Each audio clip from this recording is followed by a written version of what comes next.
It's gonna be Donnie coming to you from the South Japan with my. I'm gonna say it right now. It's gonna be my co-host, man. You've been on here. I'm pretty sure he's like the most appeared person on here, man, and it just works out. And the cool thing about the technology, man, is cool. One thing I just seen, you seen a picture I sent you, man. It looked like I knew they were gonna do it because Zoom kept kind of pushing it. Yeah. It looked like now Skype is gonna have multi meetings, so we'll be able to have like you on with somebody else. Yeah. Patch and everything. in. So so that'd be dope to do. And I mean, honestly, man, we probably end up doing like, because everybody's branching off of these podcasts, we probably end up doing like some other shit named whatever on our own, because I see like some people got like 3 and 4 podcasts because they just like, all right, I'm gonna do one with this dude and do one with that guy, and they got different, more comedy and more serious, more whatever. So I'm pretty sure down the line we'll do something, stuff like that. And like I mentioned too, man, I'll probably like the next season, if it lines up, man, we'll probably be able to do like a live joint, like we watching at the same time. Not color commentary, but you know what I'm saying, just bullshitting and talking about what's up live in effect, and then get the post breakdown right after the event. So that'll be something we can do, man. for sure. Yeah, that'd be dope. But then, man, what you been up to, man? What's up? What's new? Man, since the last time? Leaves have been falling. I'm obsessed with my leaf blower. It's like that's adult shit. Yeah, you know what I mean? Like, how boring but exciting is that? You know what I'm saying? Yeah. You want to get more power out of it though, man? How much horsepower that thing got? 1 or 2? Hey man, I tried to be eco-friendly, and it's an 8-amp electric one. Oh, is it? Yeah. No, we might have to link some stuff up in series and see how much harder it can blow. Yeah. No. Actually, speaking of that, man, I bought they had a adult shit, man. I bought a Black & Decker set. It was a blower and the weed whacker combo, because I got an electric weed motor weed. What is it, man? Gas powered. Yeah. But sometimes you don't want to start that shit up, and you just want to hit the one button. You know what I mean? Yeah. Hit the one button. You got that shit be like a rotary and shit, like pulling that bitch. Speaking of. So yeah, they had the they had the combo on sale that was like $40, and they give you 2 batteries free, and I'm like, that's a deal. So I got 2 batteries and then 2 batteries, so I have 4 batteries, and that shit, like, I use it around the shop to blow shit out the thing instead of sweeping. And with customer cars, literally, that's half the use I get of it now. I do leaves, and then I'm in here just let me blow the garage out. I'm not sweeping this. Yeah, blow this shit out of here. Yeah, man, blow the go right off. Blow everything off. Yes, that's the above 30 shit, man. When you start like. You just like, man, you be going like, man, why the fuck we over here in Heckinger's house shopping and shit, man? Like, this shit's boring. Now when you're out age, it's like, yeah, we need that, we need this, stuff like that. But no, man, get right to it, man. I just want to jump right into it. See y'all, see how you doing, check up on your stuff, man. But we just all witnessed the well, not all. Some of you guys watchers might didn't see the what happened and everything. And I watched actually the Pro 2, the full joint, and I watched I didn't get to see the my bad. What rounds are pro? This is 4th round Pro 2. This is 7-8 for so I didn't see 7. I didn't see 7 at all. But I did see 8 in its entirety, like everything from the 32 down to the final. So I'm up to speed on that, man. So I mean, overall, man, before we jump into like the results, man, overall, how much did we get right on those predictions? And how much is we were pretty spot on. Wasn't I just talking about Mike Powers putting together a situation, and what did he do? He put together a win. We were just talking about FD as a whole, like as drivers being able to use their leverage and their media power, throw their weight around. We saw that personally. I sent you over the picture of Ryan Sage was a talking point in, and not an argument, but in a conversation about a certain driver doing a certain thing that we'll talk about. And it's just like, dude, we're pretty much on the money.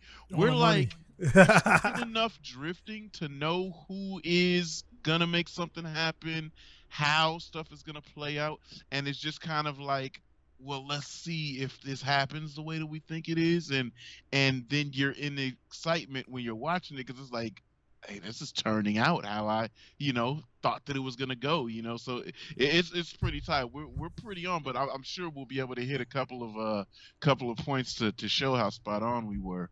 Yeah, And make sure that y'all go and check the previous ones that we did yeah. for the last round five It'll and be six, so where that we you at? can Well, see like right up. exactly what we said prior to this event happening. Yep. So I'll throw those up with the new the YouTube cards, which should make it easy to throw it in there. So you guys see the cards flashing up in the top where I just pointed at. You just Yeah, go in and click on those, and it'll take you right. back to the last one. So pretty much again, we done. We did a kind of a preseason talk, and then Hmm. we said like we agreed on we'll do like the post analysis, and we'll be getting them in. So we did every round. Again, the poll in the 2 rounds. Some guys liked it, and then I seen it. I listened to the whole broadcast. I was in the shop jamming, and I seen this, a few drivers was like, man, it was together, it was tight. So some people, it was a good bounce back the next day, and for some guys, they were just like, fuck, man, my car is getting battered, and everybody shit was not. Everybody got work done this year, man. Everybody shit was dinged Everybody. up. Nobody got out clean. If you got out clean, that means you just didn't make it, or you just weren't driving hard enough. Exactly. There's guys that you knew about, and there's Yeah. guys you didn't know about. But Mm. everybody shit kind of just, it's a lot of wear and tear. And we spoke about this before at the beginning of Yeah. it is a lot of wear and tear on the vehicle and your program. Do you have enough parts? Do you have enough things that are set up? Did you have enough time to set everything up, given how quickly everybody had to get their logistics from one place to the other across the nation to get ready for the next round since everything was firing off? So it was pretty cool to see people scramble Yeah. and then get it together. Mm. If they had a really tough break the day before, come back swinging the next day. I think this has been the best drifting that we've got to witness for U.S. drifting Yeah. in shit since this whole FD thing started. Yeah, man. Because the guys that you were rooting for, if they didn't do great, you got to root for them again Instant. next Instant. day. The Yeah, next day, man. Like you go to sleep, bang your wife, wake up like drifting. It's like you know what I mean, in whatever order you want to do it in, you know what I'm saying? yeah, Some people wake up in the middle of the night. But yeah, man, it was I'm gonna say this right in the beginning, man, and this is gonna piss people off. I do not care. I'm a dude living in Japan, running a performance shop and everything, dude. Right now, all the leagues, you want to stack them all up. FD is number one right now. FD USA, as far as oh, the drivers, as far uh-huh. as the in the collectively, when you put up everything, the live stream, the Mhm. interaction, the push, because a lot of series didn't happen this year. A lot of guys they closed it down, and then they like kind of came on late, like they kind of changed their mind. FD kind Yeah. of like they waited, and then said, all right, game time, let's go, and they didn't stop. And Now they did have Drift Masters GP, which does a stellar job, but yeah, they got a lot of money rolling in. yeah, Right? yeah, yeah, They made that point that they are they have a media company or a media expense from Red Bull, whereas Formula D, they're make a dollar, spend a dollar. So okay. I must say, Drift Masters does an Did, epic job. did I go down this year? Drift Yep. Masters. Okay, I shit, think man. they started late too. I think. Okay. And Um, what? How was their format for their? I mean, I got it now. I'm gonna have to stream that today while I'm in the shop, man, and see what's up with that. Dude, it's sick. It's Yeah. entertaining. Yeah, Drift Masters is sick. I don't know if they, matter of fact, but you've seen it, the Yeah, arena I've seen with it. like the motocross Right, right. flame pyro. Yeah, It's tight, dude. It's hella yeah, tight. But I must say, I must say something that we probably didn't even trip off of because it just happened so organically. Formula D's stream, their live stream yeah. We element talked about that. was like good this year, dude. Yeah, Not many glitches, still got the corny commercials, but there was a good amount of flow um with how their interactions went. yeah, Lorette Nichols popping up here and there, jumping in everybody's face with her mask falling off, and you know what I'm saying? Like yeah, hey, getting the commentary from Robbie Nishida or whoever popped in via Zoom or Skype. I think this season has forced them to be creative, mm, and they were successful in their creativity with shit that we've already had. We've Right. already had Skype, Zoom, those types of things. Um, but they got to sync it all together without worrying about putting on the show, the personal show for the people that are there. They Right. got to get the practice for essentially a dry run, putting together all the audio, the people here, there, and everywhere down on the field. And at certain times when some of the judges were sick, they were watching the live stream Yeah. for a direct feed Yeah. and judging from their hotel room. That So, was dope. dude, they met a lot of adversity, and they made a really solid showing where I didn't feel like I missed out on a lot. You know what I mean? Yeah. Yeah, it for me, man, it all that what you said, man, I definitely co-sign all that, man. The again, being a YouTuber, I'm a YouTuber. We see the behind the scenes stuff, so a lot of people to see the end product. Like I gotta watch a video when I get done with this. I'm gonna load it up in a shop when I'm working on the Skyline and see what's up with the vert and everything. But yeah, we'll talk about that. But a lot of people don't like for me because I make beats too. So when I listen to music, it's the little stuff that me I'm not a producer but a composer that I hear and I'm like, oh, that was dope. And most guys, they just hear the whatever. But like there was a point, I think it was around the last round, and I think it was a top 16, and they panned out this little. It seems stupid. The little music was playing in the background, announcing like the top 16 or whatever, or the top 8, and then they panned out, and then the fucking sky was like red. It was like the sky was on the guy fire. had a good shot and he backed dude, out. that was like somebody seen that and like called the camera to pan out like that, and it's like little shit like that where right? that's like dope shit, man. And it's like that just set the mood. Like, dude, I'm like, bro, I'm in a garage. Like, I never again for guys who are just watching this for the first time. I didn't see everybody's talking about James Dean, and I looked back at the chronological winners, and I was like, holy shit, he had a run for that 3 years. He had a run. Who won't test me now? Yeah. So I was like, I knew. So pretty much for me, man, I think, I knew Form of Drift was there, but I kind of was so wrapped up in like doing my thing over here that I honestly didn't pay attention. So honestly, the last time I watched FD was probably maybe like 2007, man. Like, I really didn't. I heard of it when it first started. Shit. Yeah, like I'm talking about like. Actually, I would say after. Damn, I was. Who was the last champion you remember? Tanner Faust. Oh God, yeah, 08-ish.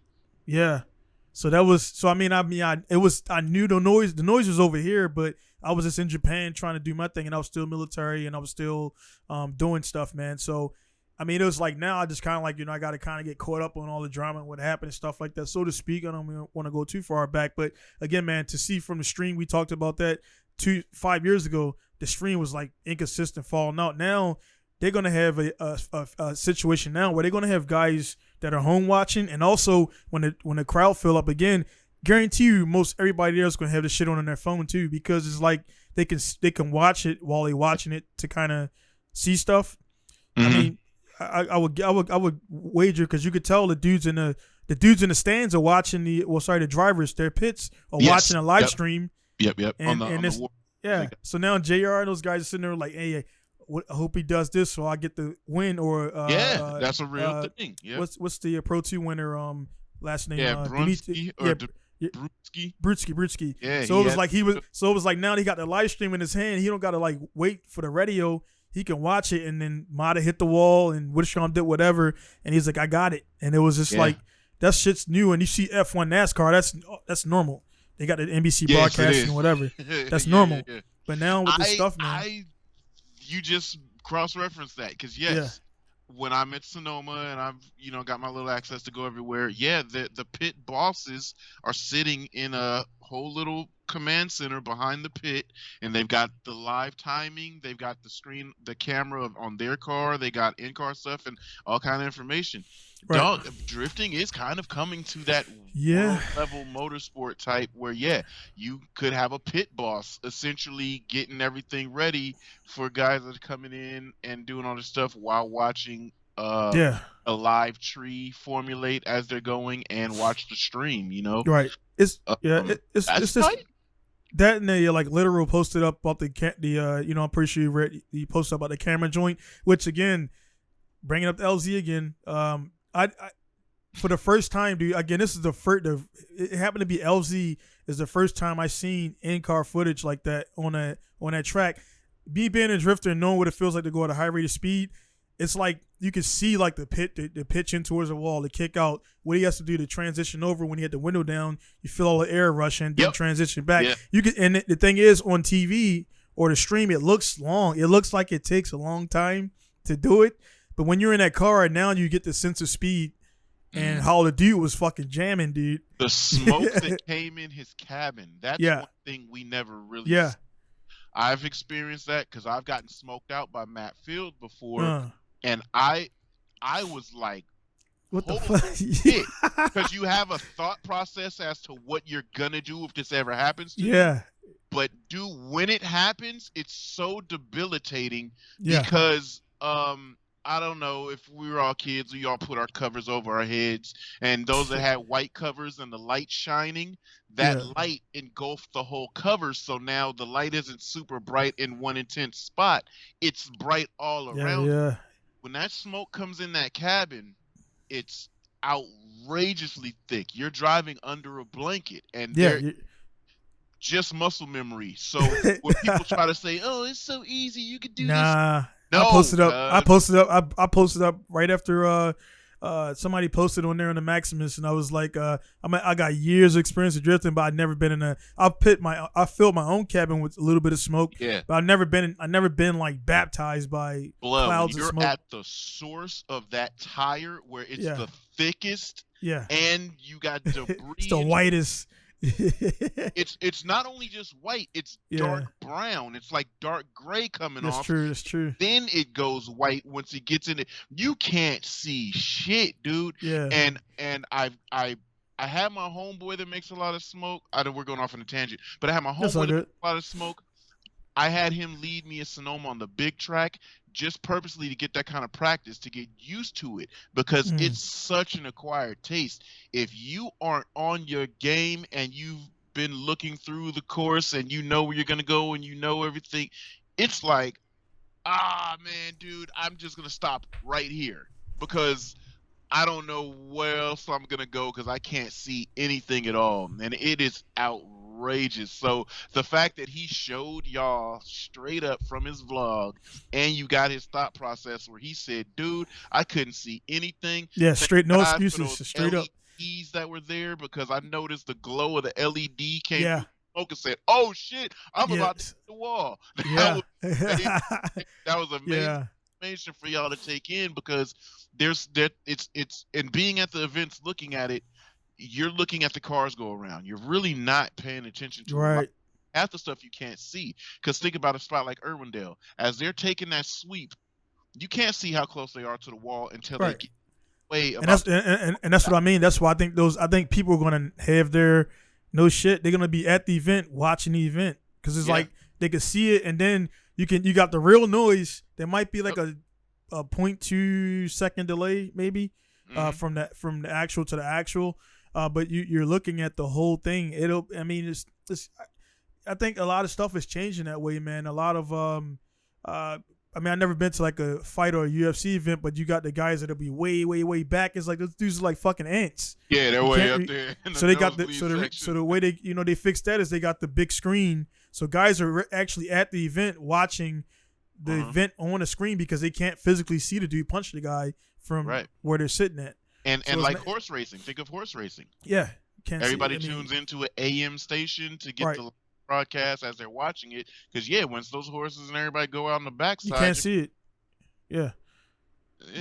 You got the binoculars on the stick and shit, like looking like it was looking like a fucking I don't know what the word I'm looking for, man, but one of those classy guys. Opera theater.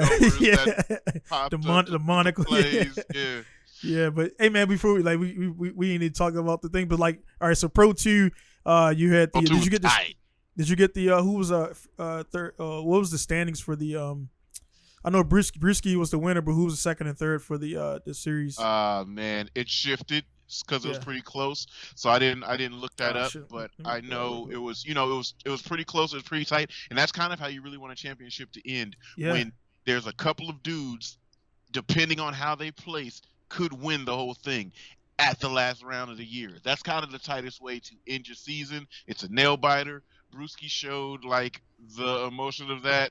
He got taken out, so it wasn't a Yeah. sure win for him. So he was sitting there on Yeah, that was he was there's going. You could nothing see you his can do emotions. anymore. Yeah, you Yeah, could see his emotions. Like fuck, man. And yeah, the thing about it, what happened about that, man, it kind of it sucks. Is like when they do like that heartwarming, like the little excerpt, because it kind of looked like he's gonna yeah, win, right? yeah, And yeah, they did, yeah, and yeah. they showed a joint, and then right after that, like he had his mishap. It's like fuck. So it's like you get the people on your side and everything. So let me pull up here on the I do know it went up. It was all in my boy Blake Olson's hands, but Yeah, he didn't get the win. But that's what got. I think that's what got Brewski the championship. So yeah, it was the key players were there, which is tight, right? So it made Pro 2 worth following, worth paying attention to, because the key players are there, the elements were there of people to cheer for, and the driving was pretty good. You don't know what's gonna happen in practice, where I think Josh Love, he slammed the wall, right? Destroyed his car, tore his car up. It's a it's a nail biting thing when you've got to get your shit together for the next day. Plus, it's a night event. That's the only event that you're gonna practice all through the day, and then you go to nighttime to start getting shaken. So all of the practice that you've had has been on a hot, warm track, and then temperatures drop when it's time to really get busy into the real business of the deal. So it's a cool little element that you have a twist and turn on, and I like the fact that the Pro 2 dudes stood up. Some of the things that, like I said, I didn't want to fully go and say Mike Powers was going to win it, but that's why I threw his name in the mix, because it's like, yo, he's got to put it together. And for me, what I've seen of his driving, what I watched of his driving, I felt like Irwindale was going to be the place. Yeah. Even and it's weird on that you mentioned Mike Powers, and like it was like Gucci was trying to like, I thought he was gonna fuck, because he like that he was like looking fucking good, man. And then like it happened when it happened and everything. But the yeah, man. So it's like the guys like they won or whatever. It was over. But it seemed like the guys are still gonna try to push and do whatever, man. Trying to bring. I can't get. Can you get on your My phone is like acting up and everything. I just want to see the standings. Yeah. So we had the so of course Dmitry Brewski was first. Uh-huh. And then let me see. All right. So then number 2 was overall it was I guess Hurst. Jonathan Hurst, and Brewski, Hurst, and Mr. Love. Mr. Love, and then our guy Matta, man. And our guy Mr. Matta. And it confirmed Matta's going to be on the podcast. We talked on Facebook and everything, so he's going to be there and stuff. And so I just want to talk to him, get his. I think this was his first whole roundabout story. You know what I mean? Because a lot of people don't know like the reason why we're kind of like tripping on this, because there was a little history with him. And then he just went away. Then next time I see him, I know I did hear about him about 2 years ago when he won some events, and people were like, oh shit, he can actually drive. Yeah. And that like before to get his license to become the Pro 2 or whatever, man. So the guy got a little bit of history and stuff like that. But it was, for me, man, to see LZ get Rookie of the Year, I honestly was, I don't know any of these guys personally, but I was like kind of pulling for Matta, because he had a chance to kind of to get up in there, and that would be cool. But he did though. Yeah. Even though he didn't win. Yeah. Did make a good statement. Oh yeah, no doubt. I mean, because he's out with fourth. That blanket was really, it could have went either way for all 3 or 4 of those gentlemen. Yeah. Got names that big name dudes, Micah Diaz or whatever, and he's got 160 points down in third. Kelsey Rollins, all these people that you've heard of before. They didn't do too great for whatever reason or another, but you had the guys that are the workers. I know Blake Olson's just been working, doing his thing, driving.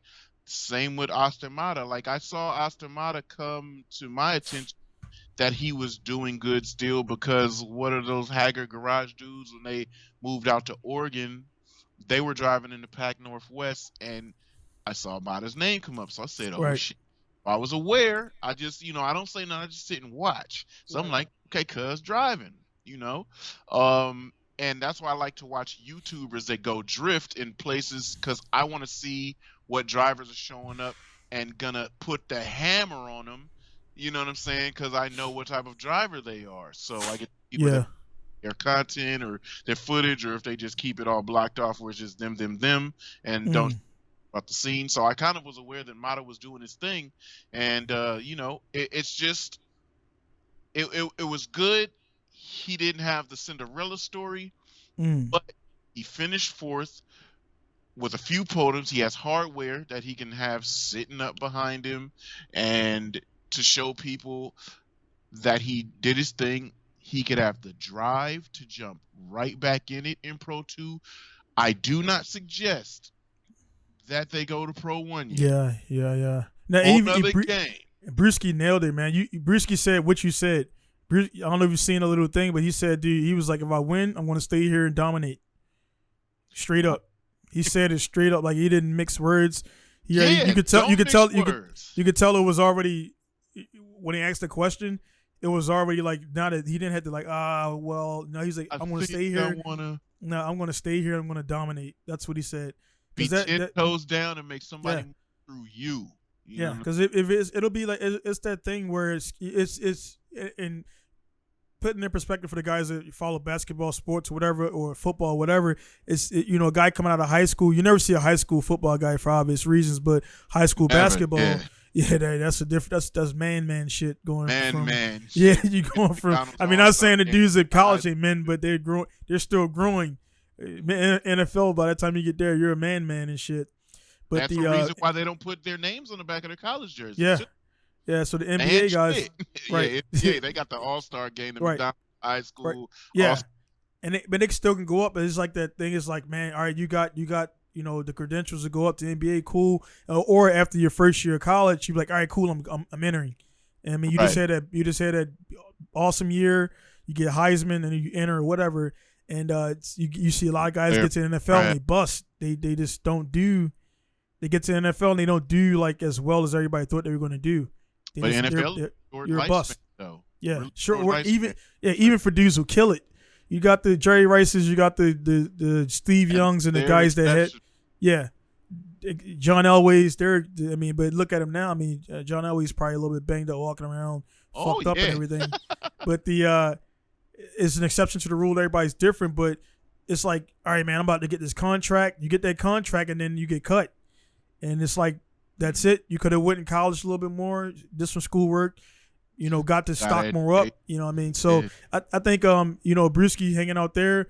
Now he's a champion. If he goes back and repeats, then somebody else, Toyota, whatever, gonna look at him like, hey man, somebody, dude, think about this, right? Because Von Gittin, he's got another car. Everybody started to say this was a thing that was starting to go around the pits. Hey, yo, I'm about to crew 2 or 3 cars next year, and I need somebody to drive it.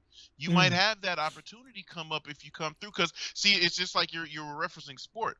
You stay there in Pro 2, get stronger, get bigger, get smarter in the game, right? Right. If you get to the point where you slapping up high school kids and you a college dude, go to the draft. Gotta go. You know what I'm saying?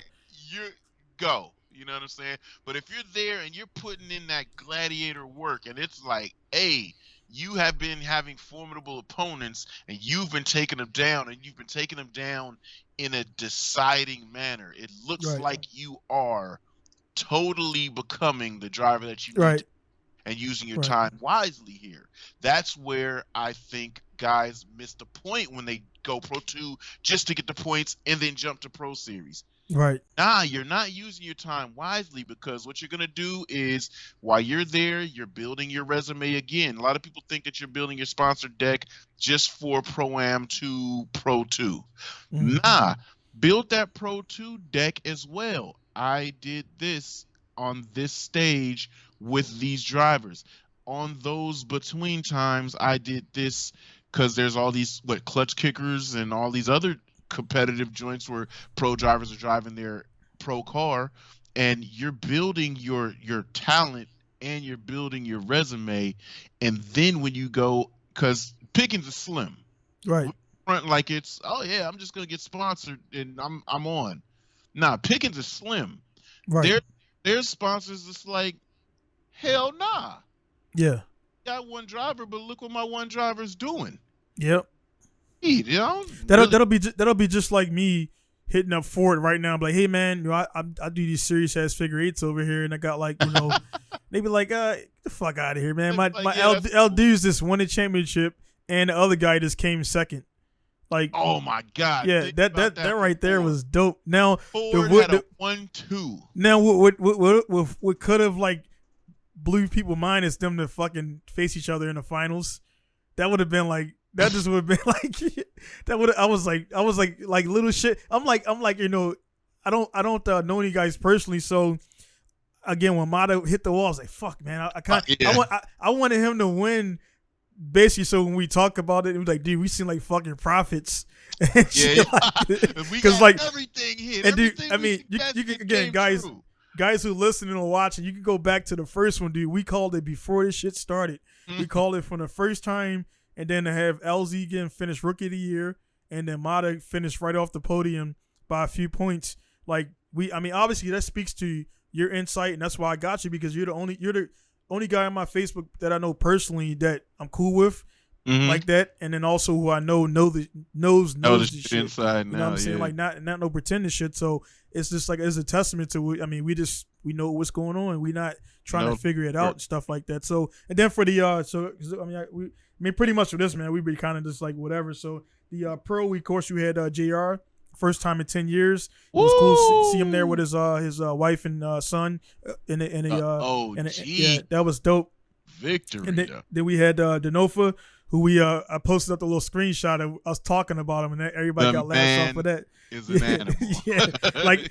And then we got Ryan Turek, who kind of just had an unfortunate turn of events, and then right out again Osbo, and we called, like you said, Turek's either on it or right out, and it's just like those are like the guys. Those are the guys where, and when you get Pro 2, when you get like to, if Brewski dominates again, now when Brewski lines up, the commentators are gonna be like they don't comes with his own weight.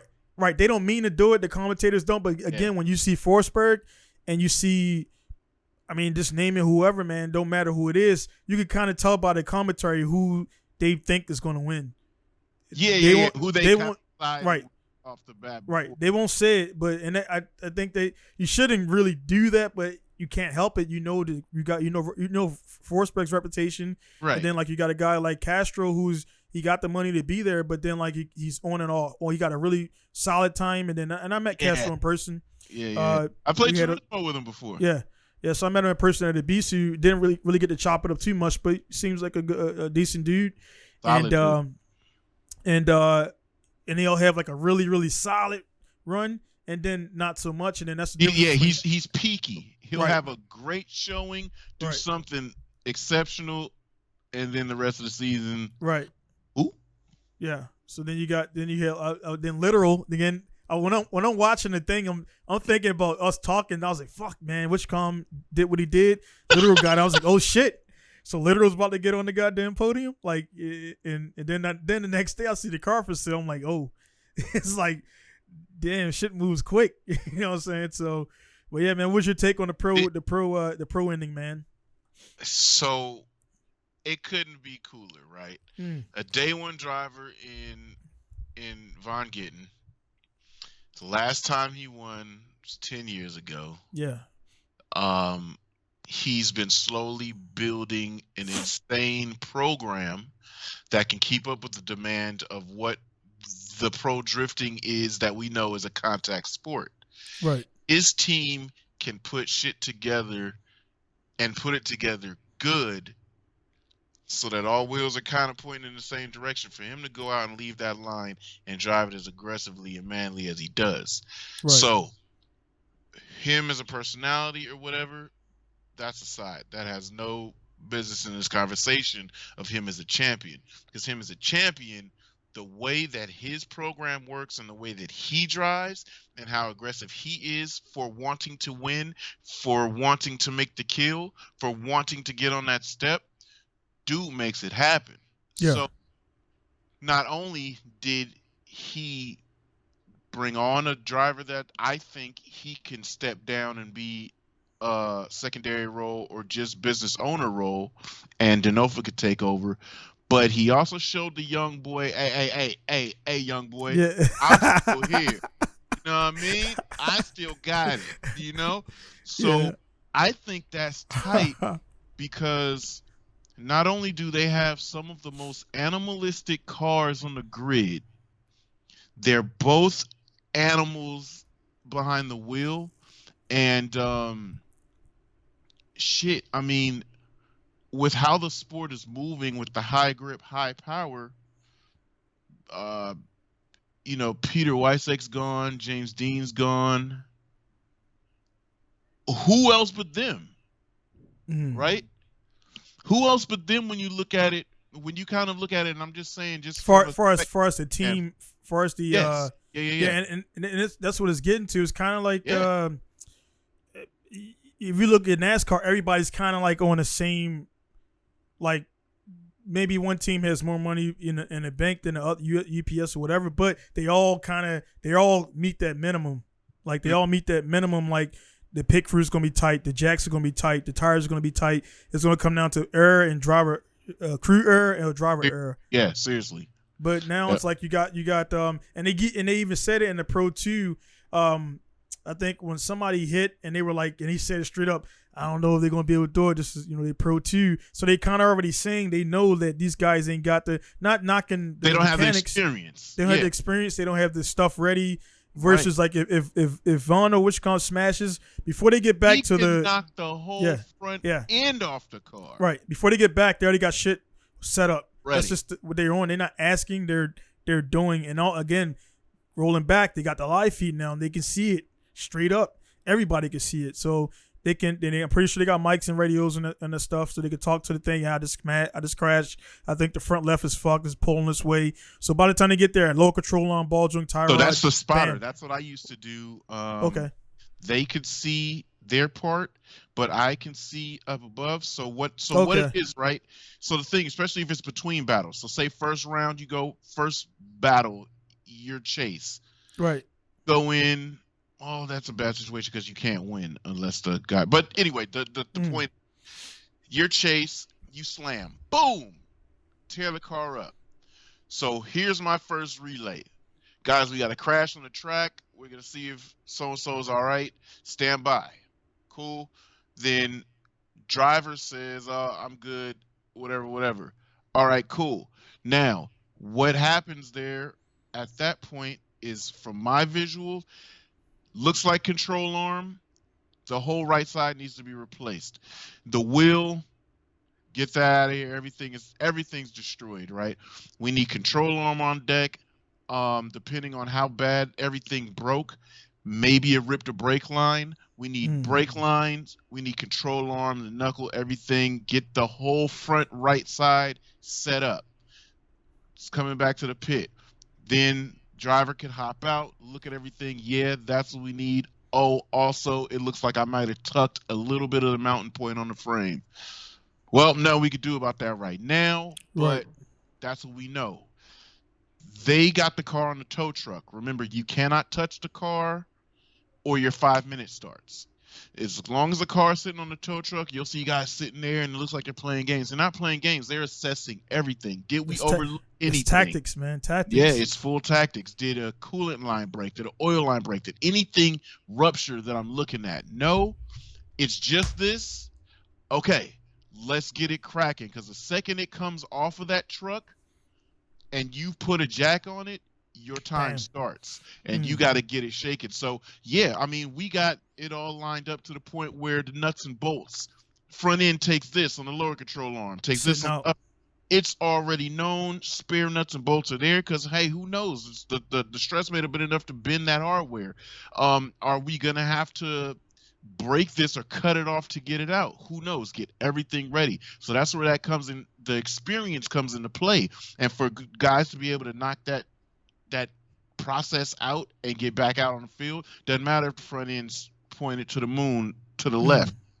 As long as those wheels kind of go this way, it's 2 inches shorter on the right side. Yeah, we're going to be sideways killing it. So boy, it's gonna go straight. yeah, Once you get sideways, you yeah, figure that out. yeah. You know. That's So why you said in the last one. You got it. That's where a pro come in, where you know, like you got this much rotation to the left now, and not this much rotation to the right. Yeah, So that's where and that driver's gonna do that. The right. second he's at the pit, he's gonna go, boom, boom. Oh shit, we got a problem this way, but yeah, whatever, let's go. You know, right. that's And that would kind of like, so like if you, for example, if you have a situation where like if you're gonna go, you would want to have like more at Irwindale. You kind of want to have like, I guess, more lock to the right.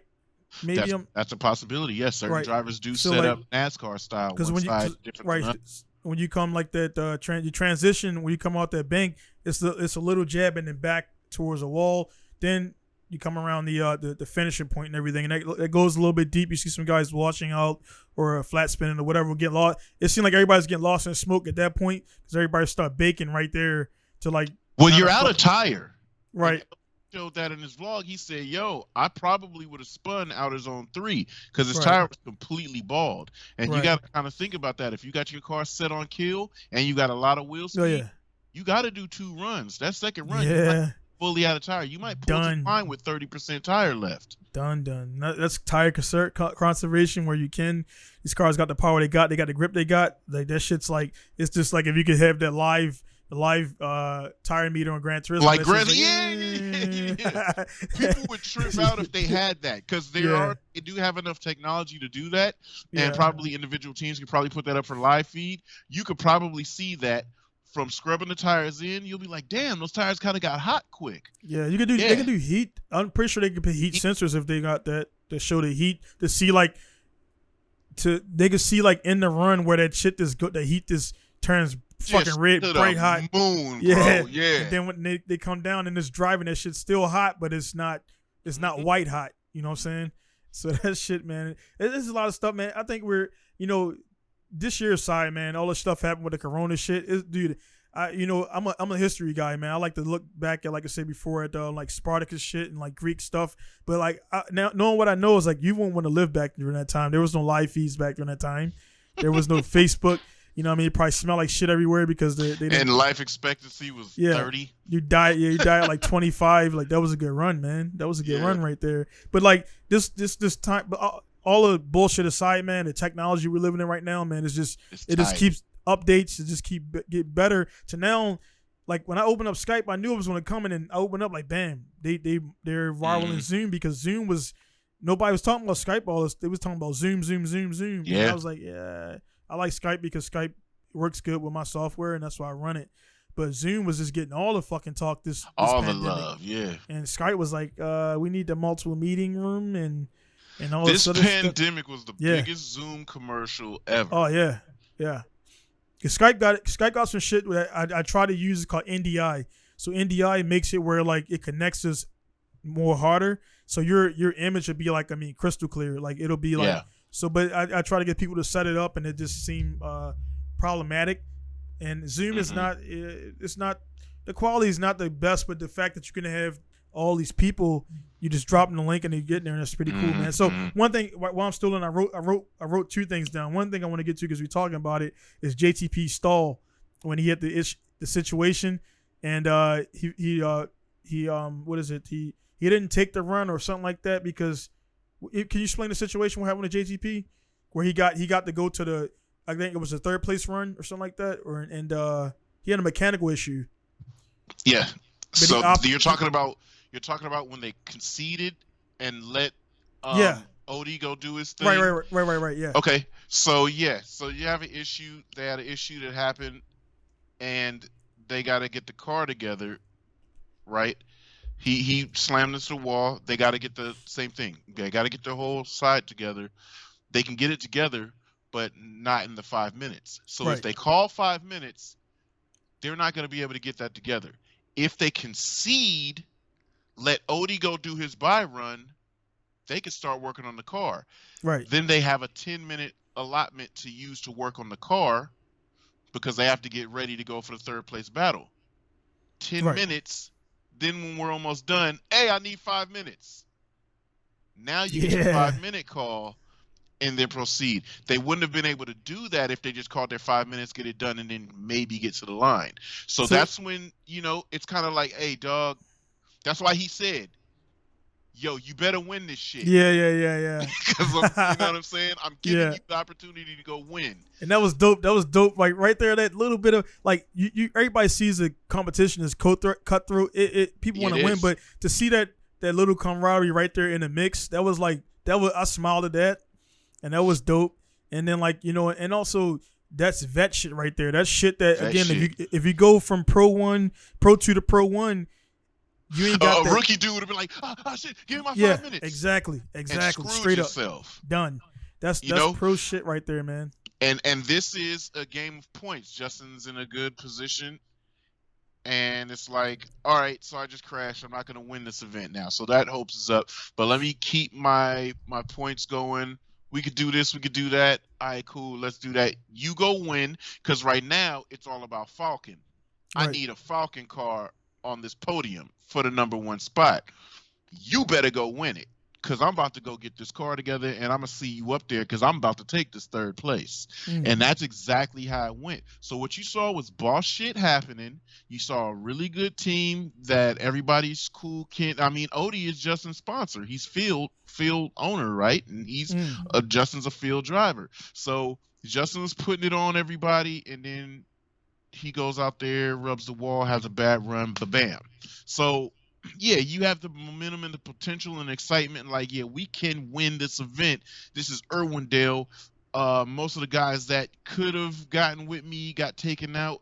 And literally the only people that can do anything is who I'm going up against right now. Right. Odie.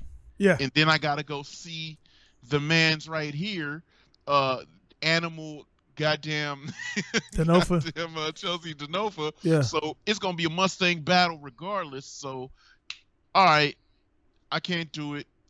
Odie, you go get that light work, and I'm gonna go handle 3rd place. Yeah, so, man. That right there again, man. It was and I think I want to say I'm getting back into it at a good point, man. But I for me, man, this was the perfect ingredient, which I need. I mean, personally, I'm always motivated, but again, you can never have enough motivation out there. Right. And for what I got planning on doing in the future, man, like this falls in line, and then to see things. I've already actually contacted Formula Drift on some stuff that I'm working on right now. So damn, what's up, man? I'm just butterfingers right now, man. My phone said no, commit suicide. Yeah. So I contacted Formula Drift on behalf of some licensing stuff. I just want to get some information that kind of wasn't clear in the documents, and then we'll go from there. Once I see everything, I know they're wrapping up things, so I didn't get a response yet, but I know they're still wrapping stuff up. They're probably still there doing whatever they gotta do, or maybe they're not. But anyway, man, it's cool stuff to see that. And then because we talked about it last night, I wrote up Mohan. He kind of looked. I thought he kind of seemed like he. I was like, man, like he threw the against JR. His lead run was like something. It was. I watched something, man, where he looked like it was. I'm like, shit, he about to pull out this win or whatever, man. Like he just kind of. Kyle always looks like that. Yeah. It's like, yo, he went in pretty hard, man. And then I don't know what be happening in chase runs and be like, I did. Yeah. So I mean, it's cool that he sticks with the rotary and everything. He says the only one in the whole series, but it's just one of those things where, like I said, I know JTP's a pretty, he's good to go on the rotaries too. So, but he's running the V8. I was gonna say it just doesn't make any sense in this competition. It's way too much power to pull, and I think that's like one of the things. Even with man Mike is just straight rotary or nothing, right? Yeah. So it's like, and what's dope about Mad Mike is I don't give a shit if everybody's car is more usable. My shit's cooler, and if I win, Yeah. You know what I'm saying? Yeah. So yeah, man, it's pretty it's pretty cool, man. What we spoke about Wang, man. Have you heard? Is Wang like done, or he just took the season off, or like?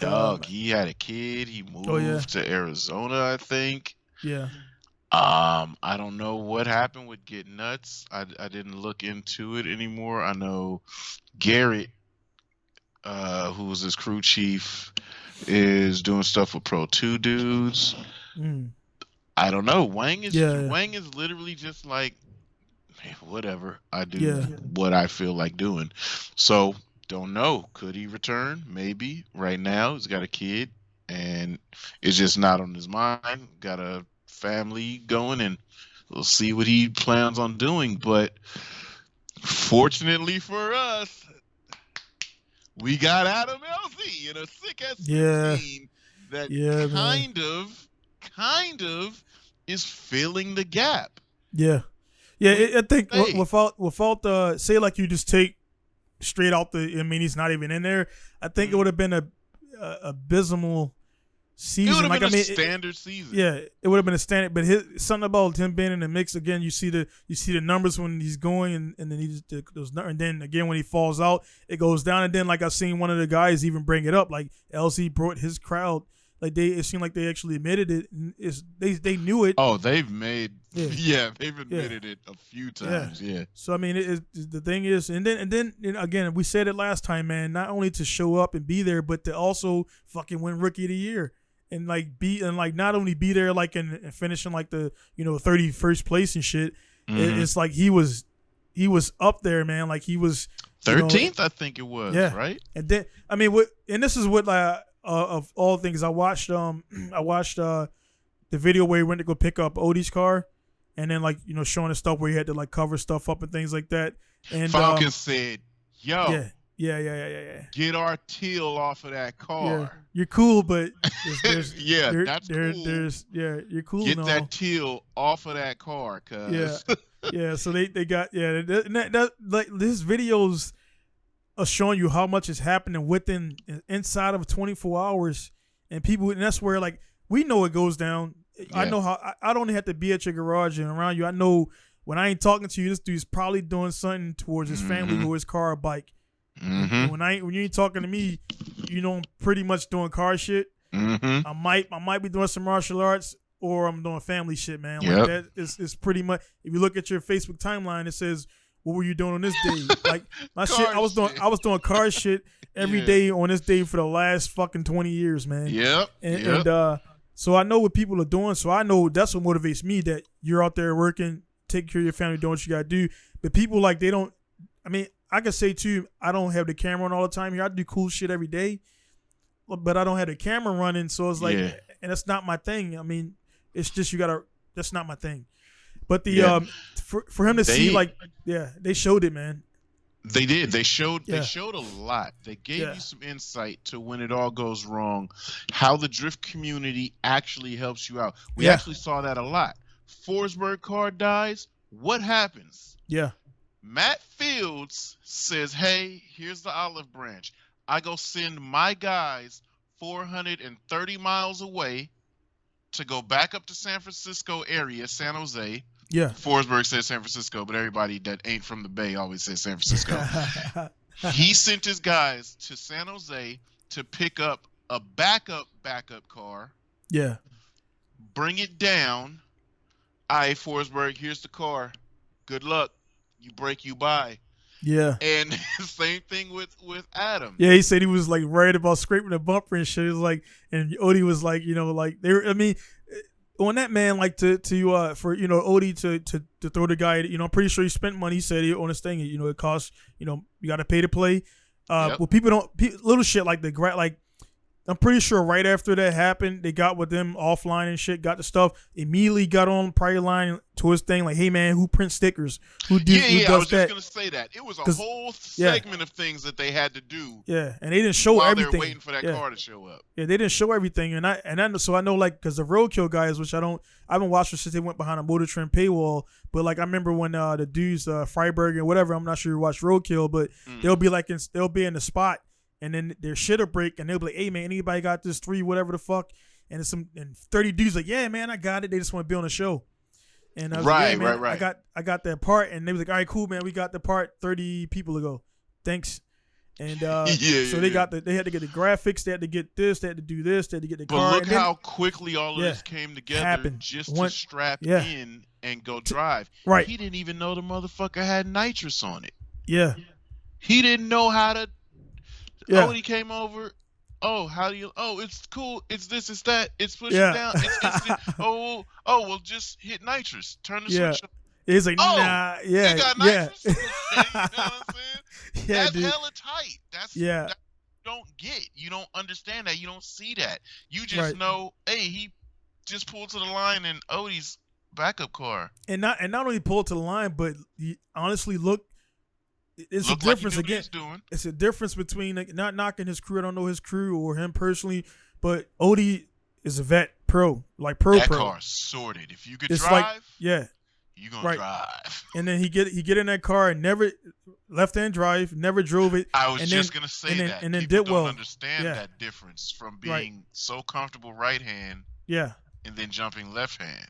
yeah, and then did well, man. Quality, did what he had to do, made the event, and and then people don't realize, they don't understand, man. These cars are not. They don't. People think these cars just go sideways. Like, no, you got to make that bitch go sideways. These are big tires. Big You gotta make tires, you gotta make it go 295s. sideways, and then everybody was joking that the 2J is, we talked about the situation, man. The tuning is what it is and stuff like that. The he might come out with a V8 next year just based on that happening. So shit happens. But he for a was reason. already hinting that he wanted to try a V8 car. He wanted a V8 drift car, and then lo and behold, you have bad luck. Break a motor. Your backup motors has a crack in it, and you're like, shit. V8 car. Yeah. And his motor was still broken when he competed. Yeah. They had low oil pressure. Didn't know what the hell happened because the motor had different hands on it. They just like, yo, send this shit. We'll see where it lands, and that's good. That's the kind of shit you could play Eye of the Tiger behind that, and that would be a coming of age story. Like, that's dope because that's really like, yo, we don't know how this is gonna end, but yo, make it happen. And behind you, we're down, but we don't know how down this program is gonna be if this motor is hurt. Yeah. So, fortunately for him, man, like I said again, I don't get into nobody's finances and stuff, but I know he's pretty good to go with what he got going on and stuff he's got going on. So like for him, fortunately, he has the ability where, and even Forsberg is in a place where he can, get that car borrowed. And the thing about it, the guys who lend on those cars, they're not gonna lend you that car if they don't think if you're not good for it. You know what I'm saying? Yeah. I'm not gonna get nobody the keys to my shit. You don't want your shit destroyed. Yeah, and then we've seen that in Formula D before too. Yeah. Then you give somebody your shit, then it becomes bad blood, or you can't pay. He knows. Odie knows if he fucks that car up, he'll just, hey man, I'll buy it from you. Thanks. Yeah, but then again, as a builder, and that being your backup car, and it's well sorted, you don't need no practice days on that. You just bring it. It's like the Top Gear when they have that car looming in the background, and the car that they chose is breaking. You can go drive that. It's gonna work. It's gonna get you where you need to go. But I know what you want to drive ain't working, But he knows that car's sorted. You don't want to just give it up and be like, it's whatever. Like this. Yeah. Like, I can give my son this car. His car's outside, but if he wants to drive this, if it was in the situation, if you're in practice before you pull the tandem practice, your car is locked in. If he has a problem and it's like, yo, Dad, I need the white car. All right, go ahead. I don't want you to kill my car, but I want you to kill it. I want you to have a blast. I want you to win. Don't kill that. You know what I'm saying? And so then Aerodale is a track that eats cars, man. So it's like you see. Did you see Farouk? I didn't. Yo, he crashed and his frame literally pulled. Is he the one that somebody crashed like on two people hit that like when they come out the switchback? Oh yeah, nah. That one wall and that wall just hangs out there like, hey man, I'm gonna get your ass. That car is that Terminator. We used to call those Terminators in Gran Turismo. Those Terminators don't move, and they just taking out many cars over the years. Yeah, man, it's like that backside because the guy was going against the female driver, and got a little bit too aggressive on it. And he hit the thing, and she went on. But yeah, man, that wall. And then after that, people called it. You notice people stopped fucking with the walls, man. Like they started shortening their shit up. Because they were like, man, fuck, man, it's the end of the season. I want to kind of finish this event. And you see, but except for Denofa, he was behind the fucking wall. He was in the wall. Yeah, man. But It's he has like, enough lurch that yeah, do that. Yeah. That gets scary sometimes when you look at that. And then when they change the camera, you're just waiting to see through the smoke. Yo, are two drivers there? You yeah, know, like I've seen cars come down off of that transition and then blam and end it. yeah, man. Yeah, that shit's it's man. I don't know, man. Again, man, it's just it was a to be watching it live stream in my garage in Japan while I'm working on my shit to get ready for the next season. It's like the best background shit ever because you're listening like, oh, you look over there and shit, and it's like it's motivation again, man. You're it's no time like we're in, man, where you could be doing No shit, time some like shit. we're in. You Yeah. could be in your car working on your shit to get ready for a drift event, watching a drift event. Like what you know what I mean? That shit's Getting like motivated. yeah. And it's like current shit that's going on right now on the other side of the world, and you're here. You So don't miss a beat. yeah, man, it's crazy. So I mean, with the and I would say I did try to watch the live stream about 4 or 5 years ago, and it just was like it was too inconsistent. So I was like, man, whatever. But now it's like to the point where you don't mind watching it because you know it's not going to drop out. They got the good cell service and everything's going on, man. So now they're you know, they for and what all guys will know too, Formula Drift is forced D1 to start doing. So D1 has come up because they were doing DVDs still. Like nobody's buying fucking DVDs no more. Yeah. Now D1 is straight converted to YouTube. YouTube. Yep, I love it. I'm subscribed to them. They still do the videos, but it's like kind of like a collector's thing. Yes. It's like a collector's thing. So they don't really they take the feed now and burn the feed and they sell you the free feed. Mm-hmm. It's like so they making double money. Sell you the free feed. I know, right? Yeah. So it is what it is and this stuff, man. But like for to kind of be like a genies a little bit, man. For next season, man, what's your predictions on based on how everything sorted out and ended? How would you say Pro 2 starting at Pro 2? What do you think is going to sort out for next year, and then also for the Pro Series? What do you think is going to happen for that driver wise? So Pro 2. Yeah. I like the energy that Brewski had. I want to see Mike Powers there. I want to see Blake Olson there. I want to see Micah Diaz do what we think that he's going to do, what we know that he can do. I want to see Kelsey Rollings put together a complete event, start to finish. Qualifying battles, I want to see it all come together for her because she's been in the driver's seat of that specific car for quite a while, same power plant and the same tracks, and I don't know if she lacks the aggression because at certain times it looks like she puts the car in the right spaces. But either one portion or the other doesn't have the same impact, or I just don't get it.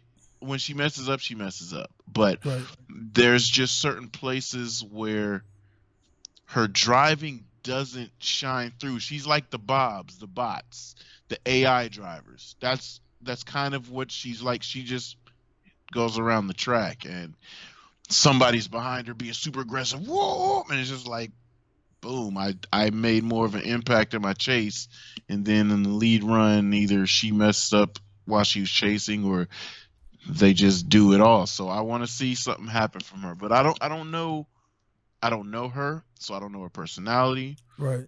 So I don't know what would be the trigger, what could, get it set off. But something needs to happen with her.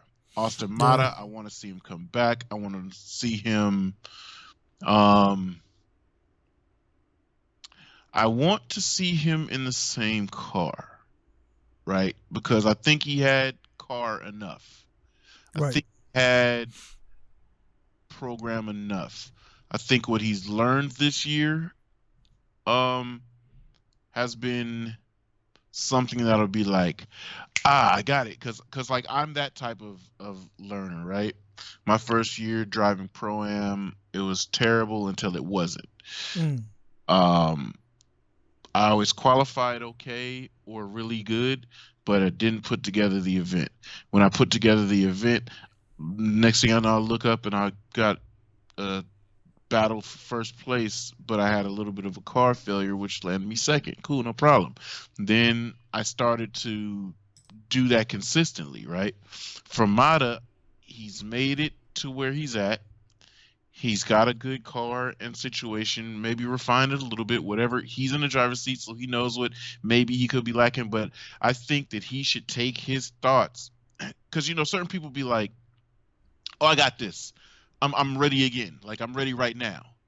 Mm. Some people are like, "All right, okay, okay. I know what I need, and I'm gonna seriously, attend to that, and we're gonna come back really good." So I want that to be his group's mindset. They get that car ready, shaken down, and ready to rock, and then he goes as a driver and really like tries to put it down for Pro 2 as far as like being a solid boss there in that situation. I think Pro 2 needs to do exactly what they're doing, continue exactly what they're doing. We know for a fact that Pro 2 is going to get an influx of Corvettes.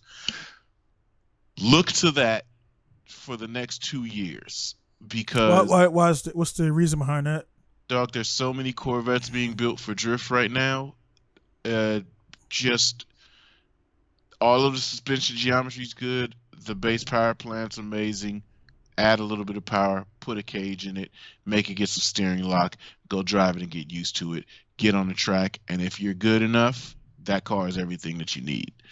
With, you know what I'm saying, you might spend a good initial investment on the car, depending on if you want a Z06 or if you want, C5, C6, C7, whatever but we're going to see Corvettes come through, and they're gonna be here. They're gonna invade. Literally, think about Formula D or period Pro 1, Pro 2. You've got Nissans, you've got Beamers, you've got Corvettes and Mustangs. Yep. No other cars are in the makeup.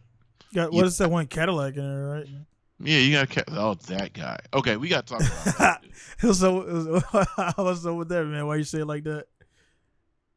Because you see all the stuff and you can assume whatever.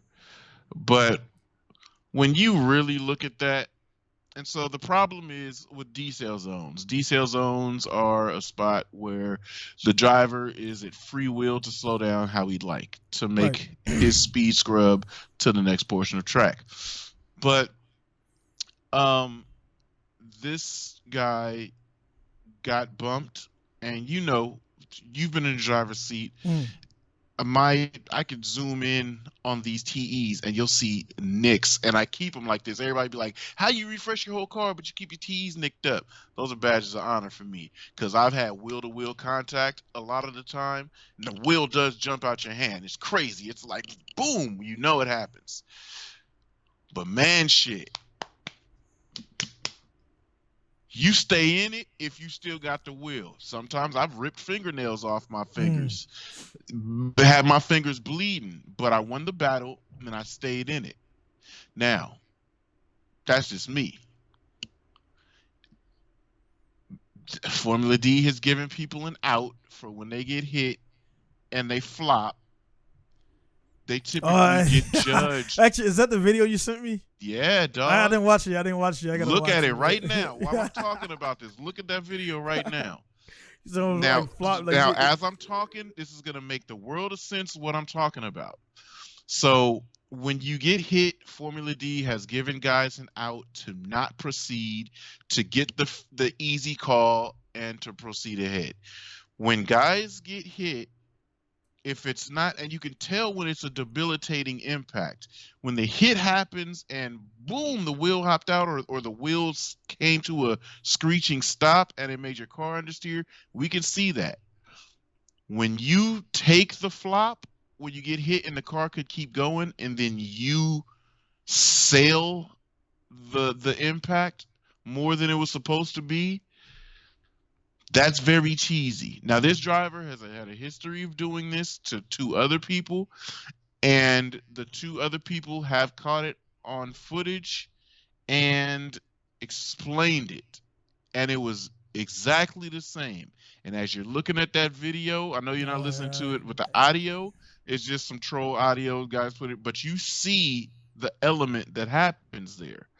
The man gets hit. The man gets hit again because they're in a decel zone.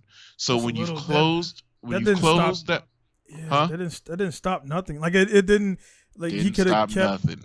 that. I mean, because like a lot of times you if it's bad when they one is doing this and one and the wheel touching it. You could tell when it's bad when the car jumps over the other car. When the That's car, that. yeah, the Yeah, car will jump. yeah. That's. Yeah. But if it's not jumping, then you're still side. You're still there's no major. Nah, dude. And when you have Ryan Sage say what just happened, so okay, so here's the long and short for the people that aren't watching. This driver, this is his tendency. It's been shown on video 3 times. It's been complained about 2 times before, and he did it this week. So the driver has been known because at Liberty they can take off from the light in the lead position when they feel like it. Not fully when they feel like it, but they have like a 2 to 4 count. Light goes on, 1, 2, 3, 4. They can take off in that realm. This driver is known to sit and take all of that.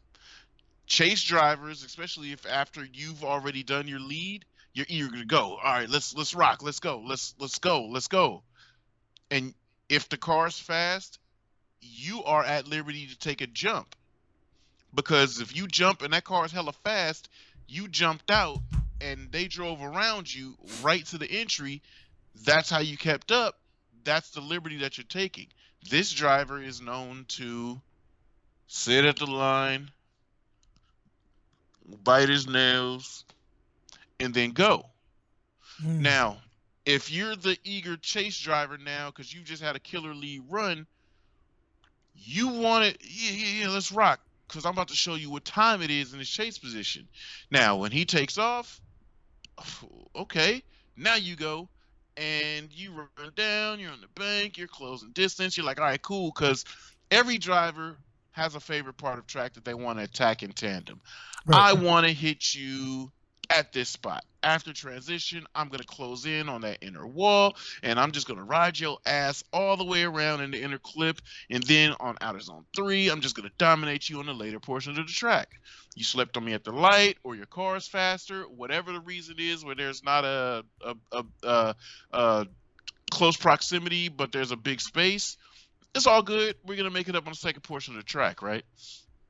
So what this driver has done in previous times, even with slower cars, he did the same sandbag at the light, slow run up, and then floor it right on, initiation. A slower car, lower horsepower car, doesn't have the better opportunity to get in the zone to drift when you're going into the place slower. These cars now, with how much horsepower they have, how capable their chassis are, they can walk into a outer zone and then just floor it and fill the outer zone. Irwindale's a little different because it's really big and it's really high bank, but a lot of tracks, like what happened at the other round, that car can fill every single zone if he just took off from the line in 4th gear and crept up to it. No problem. So he did that to another slower car. He did it to another semi-pro driver. That pro driver happened to not be with the shits that day. It rubbed him the wrong way. He did some other extra petty stuff, and that driver decided to voice the wrongdoings, voice the dude's tendencies, and it got everybody to looking at it, right? Because this other driver's a really nice guy. He stays out of the way. He don't bother nobody. So for him to erupt and be pointing the finger, you,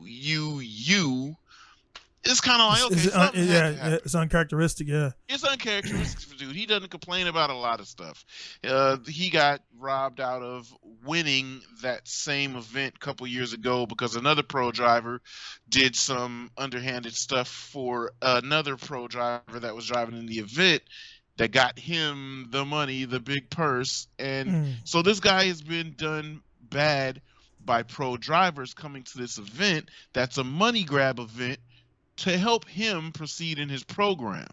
If he's the best amateur driver, he's just the best amateur driver.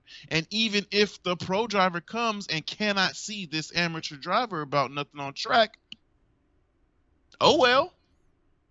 Because we know there are some drivers that are better than pro drivers. They just aren't pro. They don't have the opportunity. Yeah. Right? So this happens to be one of those dudes. So he just got tired of dealing with shits and he called it out. So now we've seen this happen 2 times with 2 other guys. Let's set that aside. Now let's take it on to the Pro Series. Pro Series, he drives against Dylan Hughes. Dylan Hughes is a very capable driver. He's got a pretty good name. If we were to say as far as star power, a lot of people know Dylan Hughes more than they know Tyler Hull. Mm-hmm. Now, Tyler Hull's we're not saying he's a bad dude or he's, not a popular guy. We're just saying if you were to hold the star power up, Dylan Hughes is more known than the other guy. Right. So, this happens. Looks like games played at the light. Still doesn't matter. He's within the rules. So let's negate all that. It doesn't matter what he's actually doing. It's within the rules. Fine. Set that aside. Get into the outer zone. Outer zone D-cell. Dylan's he's got a close proximity, but he's making a late closing, we'll say. Gets really close. Dude starts to D-cell. And I'm not saying he's brake checking, but he's D-celling. And now he's D-celling. He feels the bump. Boom. He's decelling a little bit more now. He could have easily got on throttle and made it. Decels a little bit more. He gets another bump. But Dylan is skilled enough that he's trying to slow his car down now. And he at first, if you guys can see, he bumps him behind the front wheel. Right in front of, let's say in front of the door, right on the fender, behind the front wheel. Now, as the turn is going in tighter, the other driver starts to slow down more. So as the chase driver starts to slow down, another contact happens, but now they're both slowing down, and now it's wheel to wheel. So you get that little bit of wheel to wheel contact. You see smoke pop up, boom. But at that portion that the smoke pops up, that's the most violent part. That's where you felt the most. Now you're still going a couple of feet, and the wheels still lock. Yeah, wheels didn't lock. Yeah. But now you keep going a couple of feet, and then you turn the car right and exit stage right. Yes, I watched it 3 times while you were talking, so I was like, again, I don't know. Actually, I'm not saying I don't know both the guys, but at the same time, it's like, yeah, man, that's man, that's the thing about cameras and pit, like. Man, like, dude, it's gonna catch it. It's gonna catch it. That's why Ryan put up the thing he put up and everything, because it's gonna show everything on there. Now, like what Sage just said, they can't, unless they got like a live thing there for every driver to switch on, which maybe they'll have in the future, maybe 2-3 years from now. Yeah. They don't want to. That'll take a long time to pull that card, play it up, and then like have the guys just sitting there waiting. It's gonna make you got airtime, production time. You got limits. The event can't run until 2:00 in the morning. It has to be done by this time. Yeah, they got a hard time. Yep. Right. So and they used to have that with the black view cameras. Yeah. But the thing about the black view cameras, again, you have to have a guy that runs around to all the cars, pulls all the memory cards, loads it up, right. Try to get all the information. That's time, if the guy's proceeding, here, give him back the card. Then you got to go all the way back over to the tower and get that in. Too much stuff going on. And what's going to happen? I think even with that, because it's pros and cons to everything. What happens when a guy goes out? He gets a car. You've been in the game a long time. How many times have you got some cool shit and then a card? The fucking format was off. The card wasn't in. You didn't turn it on, or you double tapped. And it went to picture instead of video. Yeah, how many times have you like, fuck, man? Like many times. Or like me, I did this cool ass drift and I ran a camera over it and chucked that bitch in the field. Oh, I just did that with my convertible. Yeah. I can go grab that smashed ass camera. I just wanted the card out of it, and I couldn't. Yeah, that's exactly what I did. That shit shot out. Yo. Yeah. Who can get my camera real quick? Somebody went out on track on my camera and said, "Here you go." I'm like, got the card. Good. The card. Normally that shit will shut off and it'll capture that. Or if it shuts off at wrong part, then you lost it because it won't be a complete. It'll be like open file. So yeah, man, it's gonna be even with that, man. Maybe one guy magically doesn't start up his camera or has a button.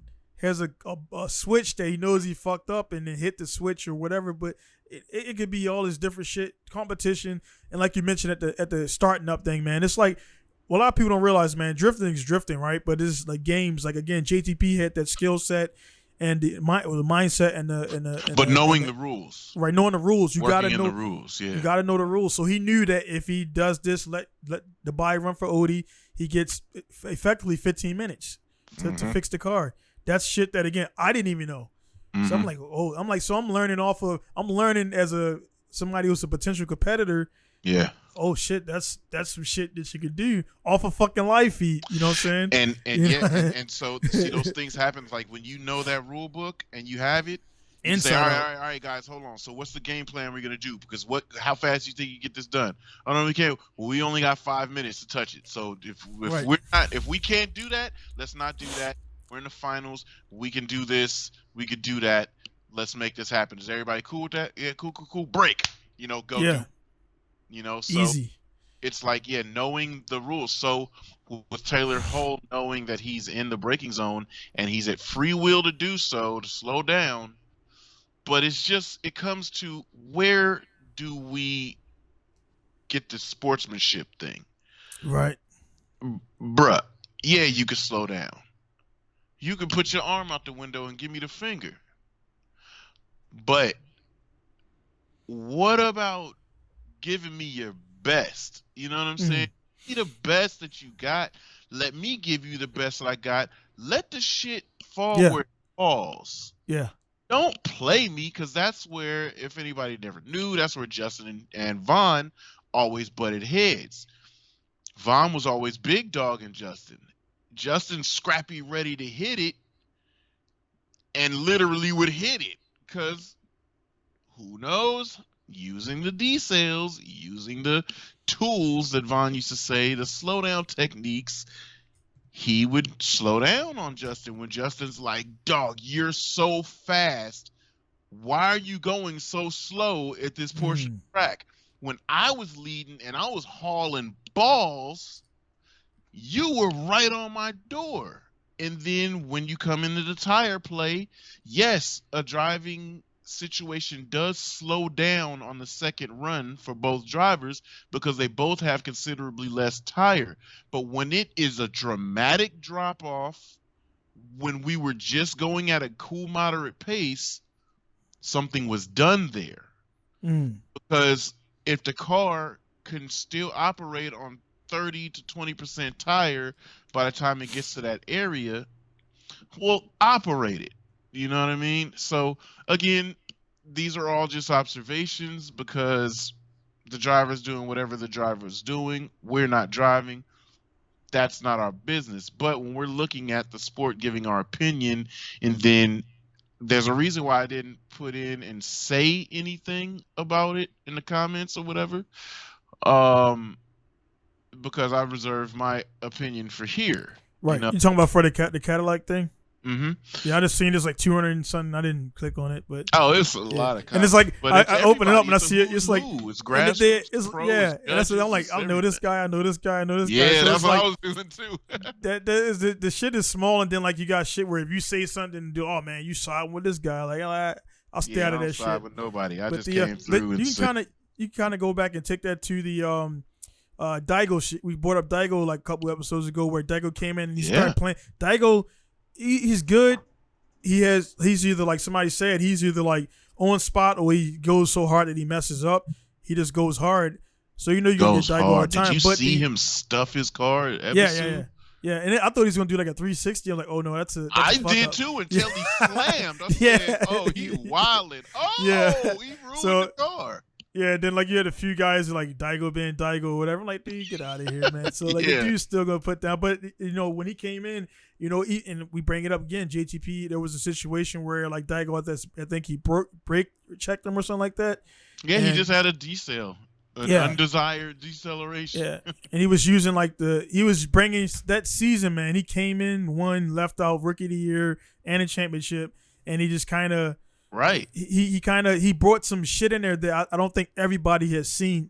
Everybody collectively, and then you have every driver wanting to chop his head off, right, just to because get they that. want to. I want to be the giant killer. I Right, want to take him down. And right, then he's like, "This is how I'm doing it. right, You yeah. fall back. I'm doing it this way. Oh, you Yeah, weren't ready for it? You're bad. Let me yeah, proceed on through these battles and become the 2012 champion on your ass and rookie yeah, of the year at the same time." yeah, You man. know, Probably never. Not never say never, but I know with James Dean. What did he do in his rookie year? James Dean was a kid when he came through, so he was good, Yeah, but he was just moderate. You know what I'm right. saying? So it was Daigo's the only person to come through and Rookie do of the year, some rookie of the year and champion then this lead and this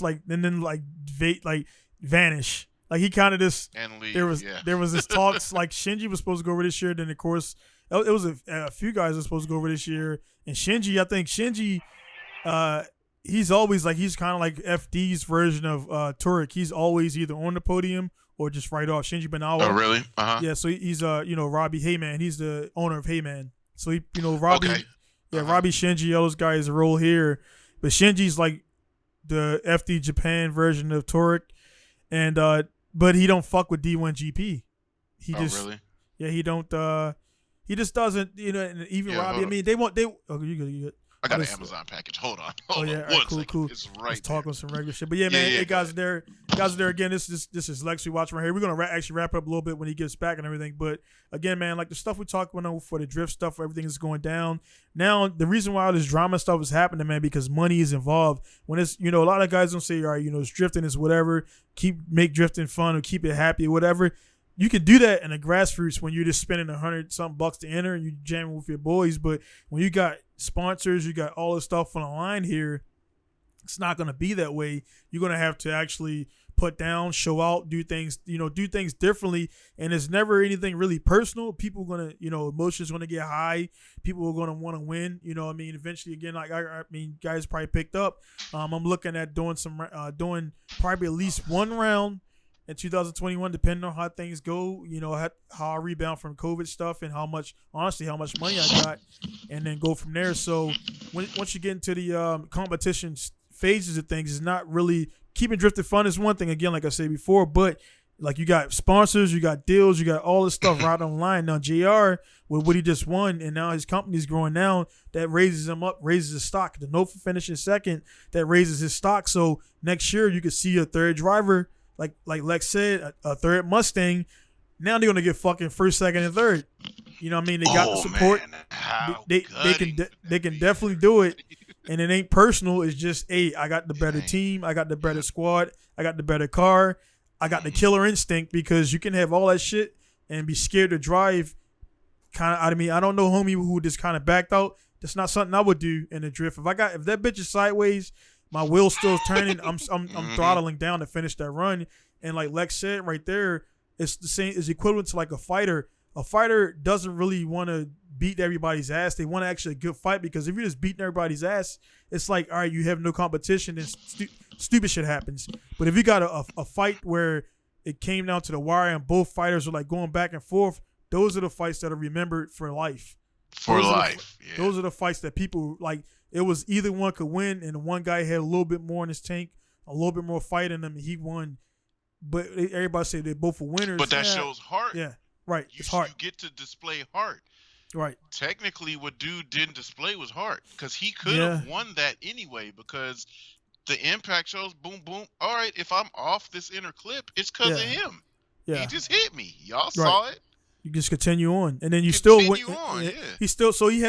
He had a part of the rules in his mind that he wanted to I guess initiate. So he had the contact thing. So all right, cool, contact rule, back out. Let's win this. And you can see it in his head when it's I'm out. Yeah, yeah. Like boom, boom. Oh, yeah. Contact. I'm gone.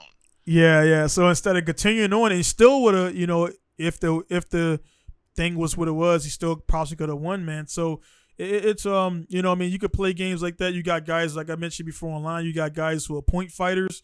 You got guys like Deontay Wilder who will just knock you the fuck out. You got guys who are like Floyd Mayweather are just really technical. and Yeah, the different. sweet science. There's different styles within the. There's different styles within the styles, if that makes sense. Julian Yeah. Jacobs, you mentioned, different style. Nakamura, different style. Daigo, Yeah. different style. All these guys, James Dean, all these guys, everybody there actually brings something different. Believe it or not, they're not all doing the same shit. They all initiate the same way. They gotta do the same thing, but they all got their own flavor. And JTP does a little thing where he kind of, like you say, Lexus brought it up, where he kind of like he got that switch where Puts it that works. Rust-Oleum on it. Right, you like it works when it looks good and it works. It works, When but it's on, sometimes it doesn't work, and then it'll happen, or whatever stuff will happen. So people got styles, man. So that's, and like you say before in the fighting stuff, man, stylistic fights. I like to loot the fights a lot because it's you versus two guys. It's like you got the training camp, Yeah, all mano that shit. mano. But when you get out there, it ain't 3-card tandem. I mean, maybe they'll do that shit in 2028. But right now it's just 2-card tandem. Throw the ringer in it. Yeah. Yo, you just got man, these pull it up over overtaking. here. What's he doing? Oh, that's That'll the be ringer. that'll be some shit right there, man. Like you got 3 cards, so you got the middle guys, like you got all the control because you whatever. Yeah. But the yeah, man, it's just like a lot of stuff going on with all this stuff, man. Pro driving, you gotta take it what it is, and also the guys out there who are listening and watching, man. FD is gonna do what FD is gonna do because FD is a business, and they're not caring about your personal opinion because they're trying to appeal to that crowd that's watching F1, NASCAR, and those legitimized trying to break through motorsports, for sure. right? Because you gotta as a business guy, you gotta make it. When you go to sell us to a guy who doesn't know what form of drift is, oh, this is what we do, and at the end of the meeting, the guys like they go in fucking circles and burn tires. Nah. And so look what they just did. They just lasted through a pandemic. Right. They technically had their 8 rounds, and they can say to somebody, "Hey, check this out. We pushed through. We have these marquee drivers. We have this stellar rookie. We have this much content. We held every single event. And we did have a later schedule, but we did it. We handled it. Look how well we produced this footage. Because what people don't see, they do put together a footage, a montage, a whole media package. It's already edited and done. Oh, already done. After Irwindale, that's it. Podiums, awards, seasons. Next day is a dinner. After that dinner, while they're at the dinner, there's a huge FD movie that plays that goes through the whole years. The ups, the downs, the trials and tribulations, the exciting points, the real down points. They have that done, ready to go. Why don't the world see it? Because they're selling it to the sponsors. Yeah. So they could say, hey, look, we made it happen and put on a damn good show. And Mr. LZ Mr. LZ helped those numbers. Focal point. Those numbers that they could take right there is like one of those. I mean, guys who are military. This reference right here for the military guys. When you do your work in the military, Lex, you did any military stuff or anything like that before? No, but I did railroad, and that might as well have been military. so the military, the way it works, man, is like the guys who rank above you. Like their bullets, what they call it's called bullets, like your acolytes. Their bullets is what you do, and then the work they do to your bullets become the guy above you. So until you get to the top, the motherfuckers below you is what makes you the man. Yeah. So when they fuck up, that's the when generals, the commanders, the admirals, they get their pat on the back because my squadron did work. Exactly. So those numbers, when they get the analytics down from when LZ was there, those numbers might have been different if LZ was still in Pro 2. Well, it's a lot different. Yeah. So they've taken a bulk of their feed stream from the Pro 1, but they can combine Pro 2, Pro 1. That's why you see in that comment that I sent you, Ryan Sage says basically, you damn right somebody can come through and say, I got the star power and leverage themselves. Whenever I read that shit, I was like, dude.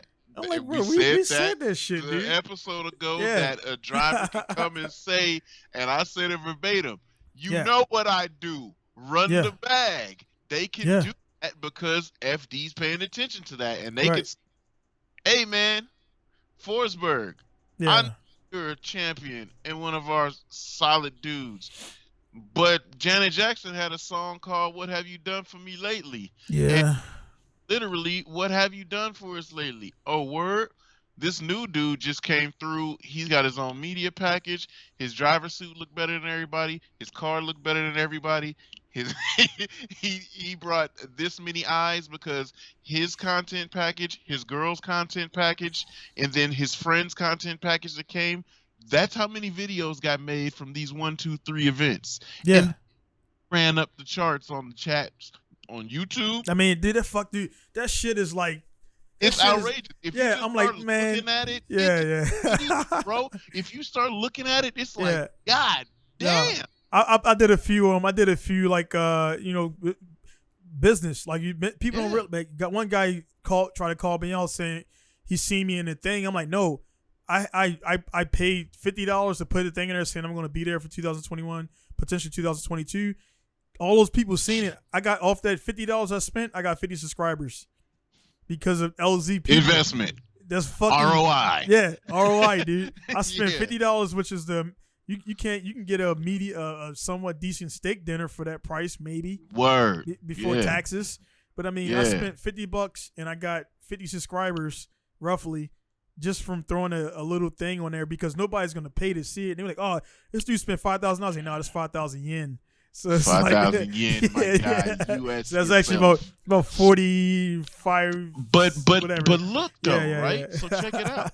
LZ was here doing work. His team was at home printing out merchandise. This merchandise is not free. It has a dollar value to it. He is at home selling out of that, out here making videos, running up the check. The sponsors are throwing money at him for there's certain period of time that they do. But what he's doing is he's giving them a ROI. Yeah. Their return Instant. on investment is Instant. this big because it's daily content or bi-daily content that he makes, weekly content we'll say. His car is amazing. It gets the most photos. It gets the most tags on Instagram. They're buying his merchandise left and right. His partners, sponsors, are on his clothing that he's selling for the program at events, all of the shit. He's on his website selling you custom BC coilovers, which is one of his sponsors, but Right. they're buying BC stuff where they can go to BC Racing NA or whatever, bcracing.com and go buy it. They're not buying it from there. They're buying it from lzmfg.com. He's running it up. And what y'all don't realize is Mans is out here getting it from all ends. The content that he makes, the clothing that he's selling, and then he's just doing a Supra giveaway. Yeah.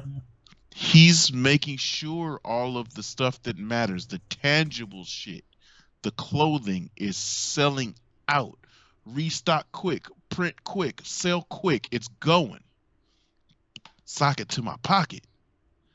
And then you're buying a thing from his website that he don't even have to produce. Right. So he gets, everybody, you don't know how it works that you get you're buying cut. ECUs, right, shocks and suspension combos and other things from other manufacturers from his website. Use his code for a percentage of a discount. They know where it's coming from. He knows where it's coming from. Run me the bag. You know what I'm saying? Yeah. You get a Supra. Take that Supra. I had fun with it. I made content with it. However many videos I made with the content, far doubled my investment. The return on investment was large. Everybody got Supras. My Supra numbers ain't doing good on the videos. Now, not that I'm not saying this is what it is. I'm just telling you how the game works. Right. The YouTube video works this way. You make this video makes this much. You could look at it, see it. This is a real thing. I've made this many videos on it. It made this much money every time I put a video on it. Now I'm over it. Let me use this Supra for you to win, to run up my inventory. You buy out all of my shit. All of that is money here. Let that Supra go. I buy another one. I'm not tripping. Yeah. What guys don't realize when that's right there, man, like you don't unless you're suicidal. And I guess it's a military training where people start giving away their possessions. They're suicidal. Yeah. But you don't give away that car and you didn't make over already what you spent for it initially, because at that point Mhm. you've already been paid back what you spent for, like you just mentioned, everything you just said, man. So like when those giveaways, when people give away, like, you know, man, like I'm not sure you seen Matthew Steele was on my podcast. Mhm. He got a fucking Lamborghini. He Yo, my yeah. little bro, Mike. I'm not gonna put. I'm not gonna go into his business, Yeah. but yeah, you could do that. Yeah. You could do that, and you don't have to have millions of followers like LZ does. LZ has millions of followers, so you know that ROI is humongous. Right. But yeah, yeah, you could be rolling in Lambos. You could be rolling in whatever. I mean, it's done now. By the time this goes out, it's done, over with, and whoever is coming to get it, or it's being shipped. But the motorcycle that I got fixed, repaired, cleaned up from my cousin, sold it to Mike. I know what Mike spent on it. Mike bought a couple little things. I know what he put into it. All of the videos he made, I know what came to him. Then he did the what they call the waffles, Yeah. Right. Yeah. Yeah. and I know what came from that. Mm. It was a handsome salary. Yeah. You know what I'm saying? From investment, insane. The flip is insane. YouTube's an amazing hustle, but Yeah. not only does LZ have an amazing YouTube hustle and work ethic, he's a good dude that Mm. literally just wants to have some fun, and it just so happened Yeah. drifting is fun right now to him. Yeah. Hey, real quick on that, man, because it was like while I was thinking about it, and you just said that, I was kind of something I was like wanting to keep on and keep off, and it's something that if the guy who came to me, I'm not going to put his stuff out there, or whatever. He knows who he is, but he came up, I put the thing on my timeline that you probably seen about me Mhm. sharing. I shared this thing, and I had my words about, you know, what it was, and then a guy hit me up. And he was a black cat, man. He was like, "Hey, man, like, you don't, I seen your post, man. You don't think like he's racist?" I'm like, "What?" I'm like, "What the fuck?" I'm like, I didn't. I responded to him. I'm like, "Dude, my exact words, I think I can remember, was I judge men when I meet them. My guy Lex has talked to him. I know Lex well Yeah. enough. I'm like, if Lex picked up on it at any point in this conversation, which you said you guys talked for about 2-3 hours outside in the cold, he would have been like, nah. Freezing cold. He would have been, nah, I'm out. And I'm like, so I Yeah. judged mine based off of, I mean, we never even we never shook hands physically, but the internet interactions we had, the stuff we talked about, I'm like, I can kind of get a feel for how my guy is. You know what I'm saying? And it's something that he explained. If you looked at the Lone Star Drift Week Yeah. content, when he sat and had the interview with Yeah, I Aaron watched about Lucy. the first 15 minutes So of you it. saw? Did you hear when he said that he was at Winter Jam? It was too overwhelming, and anxiety took over. He was hanging out in the trailer for 5 hours. I That didn't was get to real. that point. Yeah, I didn't get to that point, but I okay. did hear about No, that story. it was Yeah. real. Adam was hiding in an enclosed trailer for 5 hours because it was literally people walking around the pits. Where's Adam? Where's Adam? Where's Adam? You could hear the whispers. They were like, "Where's Adam?" When they found out that he was up there in the pro pits with us, the whole event came up the hill, walked up. Sonoma's a huge facility. They walked their ass all the way up the hill, down into our pits, and our pit, the whole pro pits. Now you couldn't move. It was people all over the place. Adam hid in that trailer for 5-6 hours. Now, what happened was he peeked out, and I had already told him he could drive my convertible. So when he popped out, I wasn't around because I'm doing stuff. I'm running shit. I'm around, right? Driving, I'm around. So then when I pop up, he'd been chilling with my wife and my son and my newborn baby girl for the last 2 hours with my friends. Why? Because not only one was he comfortable with them, but he noticed that the crowd, it was a force field. They didn't approach. They're sitting around like fucking horn dogs waiting for him to look up so they can, hey, Adam. But he sat, and even my wife said, like, yo, dude's hella chill. He good, real genuine, good, solid conversation with a black chick with a newborn baby and a little kid. because Jalen was probably 10 or 11 at the time. I think 10. Mm. Maybe, yeah, 9 or 10. He was 10. He was 10 because he just moved to his house. And so when I pop up, hey, what's up, dog? Whoop, whoop, whoop. Oh, yeah, sorry. Here's the car. Let's get it ready for you. He's like, okay. He wanted to go drive. Everything was cool. Then I was like, here, go. And I'm taking off. Go have some fun. So by the time I get back, my car is back. Oh, where's Adam? Oh, he's hiding in the trailer again. All right, whatever. Then after the event, after that, he pops out because he was only there for a couple of hours. He was only there for basically that day. Mm. So then he's got a long way to drive. But instead of him starting on the drive, while there's sunlight and whatever, he chilled and he was actually there for 2 days because I forgot there was a whole nother day that he chilled with us before. So anyway, long story short, right, dude's a good vibe, dude. Right, and that's what I was, that's why I told it. I kind of I didn't go too much into the because when people, again, if a guy watching this, man, this is directly to you if you're watching this or listening to it. I mean, I never met you personally and everything, but when people come to me and my stuff, because I know motherfuckers being in other people inbox about me. By the way, I'm aggressive. I say how the fuck it is. I'm a fucking alpha. Yeah. I say how it is. There ain't no fucking.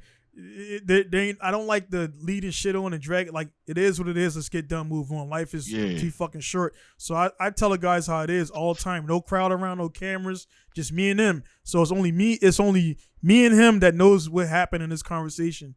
Mm-hmm. So when he goes tell other motherfuckers, he can twist it and put it a how spin they want on it. to, like but people I'm like, do on the internet. But that's what I said, man. So I be in people's mouths and shit. So like when a guy hits me up like that and we ain't even really too tight, it's like, hey man, you could do the same way you speaking on this dude. You could do that. Do that to me. So that kind of lowers your stock with me. So if you're watching this and you know who I'm talking about, it just is what it is. It is what it is, man. You know what I mean? I just don't do that. I never met Adam personally, so I can't say. And to bring up the race shit, it exists, but I'm like, bro, I'm not actively following that much to see if he's racist. It doesn't fucking matter. It doesn't matter to me. It doesn't matter. And that's, that's such a tough stigma now to do, because it's almost like rape, man. I was just getting ready to say that. You literally were thinking the same. you can just do that now, and then the person has to. Now you're making it like they have to prove themselves that they're not. When they could, like, people have said racist jokes or things that does not make them racist. It just makes it bad taste that's where your humor lied at that point, but that don't make you that person, right? So, after that, that's my first encounter with Blood. Blood was really cool. Blood was, super chilling. So then that time passes.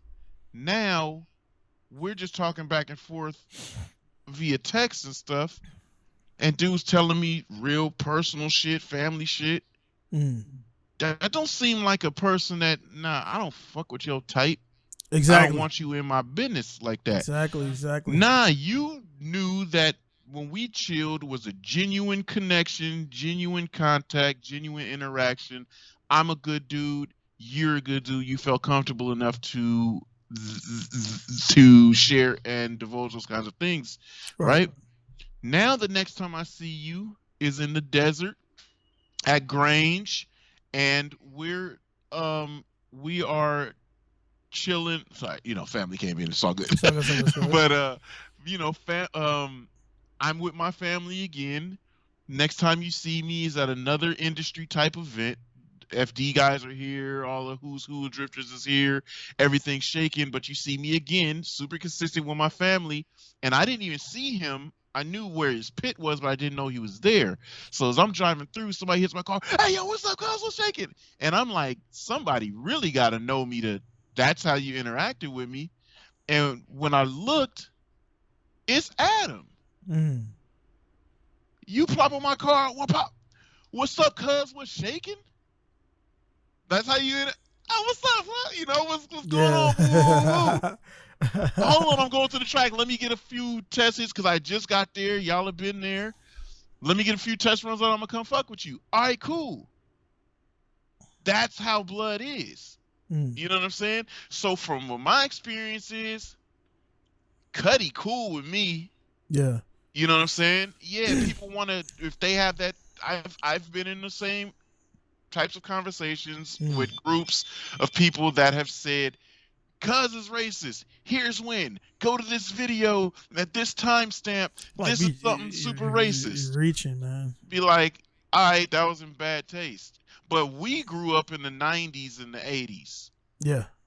We've seen and heard a whole lot of shit. Yeah, like Mad TV could not be played now, like the original Mad TV. Yeah, the shit that we grew up on can't be played. And, And Living Color, Mad TV, all of that cannot be played because yeah. the jokes are too racy. They're too raunchy. And it's not just of race, it's of lifestyle and all of that. Those jokes were being made. So yes, he might has made a joke. One of, and I won't put people that know, people that seen, they know. One person, a YouTube person, came through with some old tweets that was N-worded out. He was ignorant at the time. He was a lot younger. He's grown now. I've had an interaction with him at the Hoonigan Burn Yard. I'm not going to vouch for him like I did with Adam because dude had a little bit of cocky to him. Right. So he and I didn't vibe, but I'm not going to say he's a bad person. Mm. Knowing what I know, being an adult, seeing a kid sitting on the internet typing out a bunch of offensive things, but watching him kind of grow and maybe knowing one or two people around him and seeing how he's interacting, I can say I've seen this before. I've seen that type of person before. He was a young dumbass. He grew up a little bit now, but you did say those types of things. So now when it got called to the table, because I was able to make a behind the scenes call, I'll make a lot of behind the scenes OG calls. Since I'm not saying who the person was, I'm not saying who the person is that I contacted. I contact somebody, hey, cuz you tell him he better make this right. I've notified a lot of people that he's been working with publicly. They're not going to want to be associated with him like that. So it's not just forget about it. Nah, you make him understand he's got to apologize for that. Yeah. 20, 30 minutes later, there's a video of my mistakes. I did this. I was dumb. I was an idiot. That's not who I am. Boom, boom, boom. Cool. Now, where you proceed from here is what matters. Yeah, because if you do it again, ain't a mistake. Do it again, then somebody just gonna beat your ass when they see you. Yeah. That's where the thing about, man, the whole we just pretty much been kind of praising the live stream and everything and the new technology, but what that comes responsibilities, what comes with it, and guys really thinking like I say this thing right here, man, is like they see it like it's for some people be faking.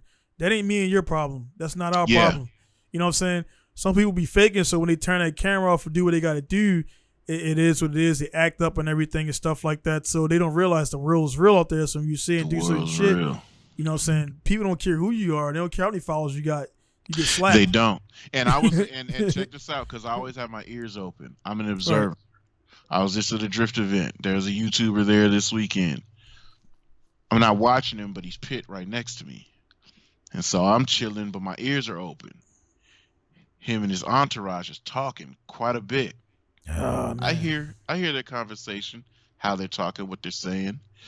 But I'm just like, they know who you are? Yeah. I mean, they know it, yeah. Dude, now, again, dude is cool. I've had good interactions with him, but his entourage is talking a certain way. And it's not his problem, but I just pay attention to energy. Like if somebody's saying earlier, fat dude, Gary King. So he was on Instagram Live. He's talking to this dude. Dude's talking, and then all of a sudden dudes start talking wild about Hispanics. Some just slight out of pocket. Gary instantly said, "Hey yo, I'm about to get you off of here because you about to upset people and you talking crazy. I Straight fool up. with you." Straight up. Because that's, you have to, you know what I'm saying, you have to be a little bit responsible about the things you say online. You have to be Right. responsible how you make people feel nowadays. Back Right. when we were growing up, I don't care how you feel, sucker, do something about it.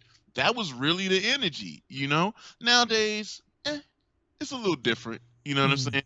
And man shit is like, hey yo, hey, relax. Relax, you're talking a little bit too much, all right? When you're in public, when you're online, you do what Gary did. You wildin', I'm a holler.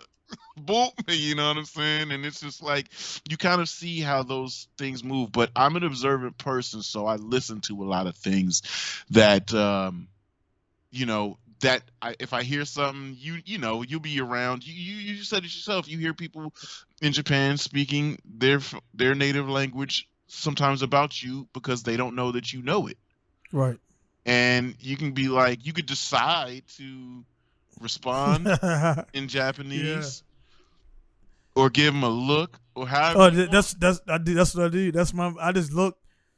You give them a look, man, and you just like, and it's Japanese and American cats. What I was talking about too, but Japanese, they do it too. The American cats, man, it's just, again, man, like I made that post, man, and I put down in there.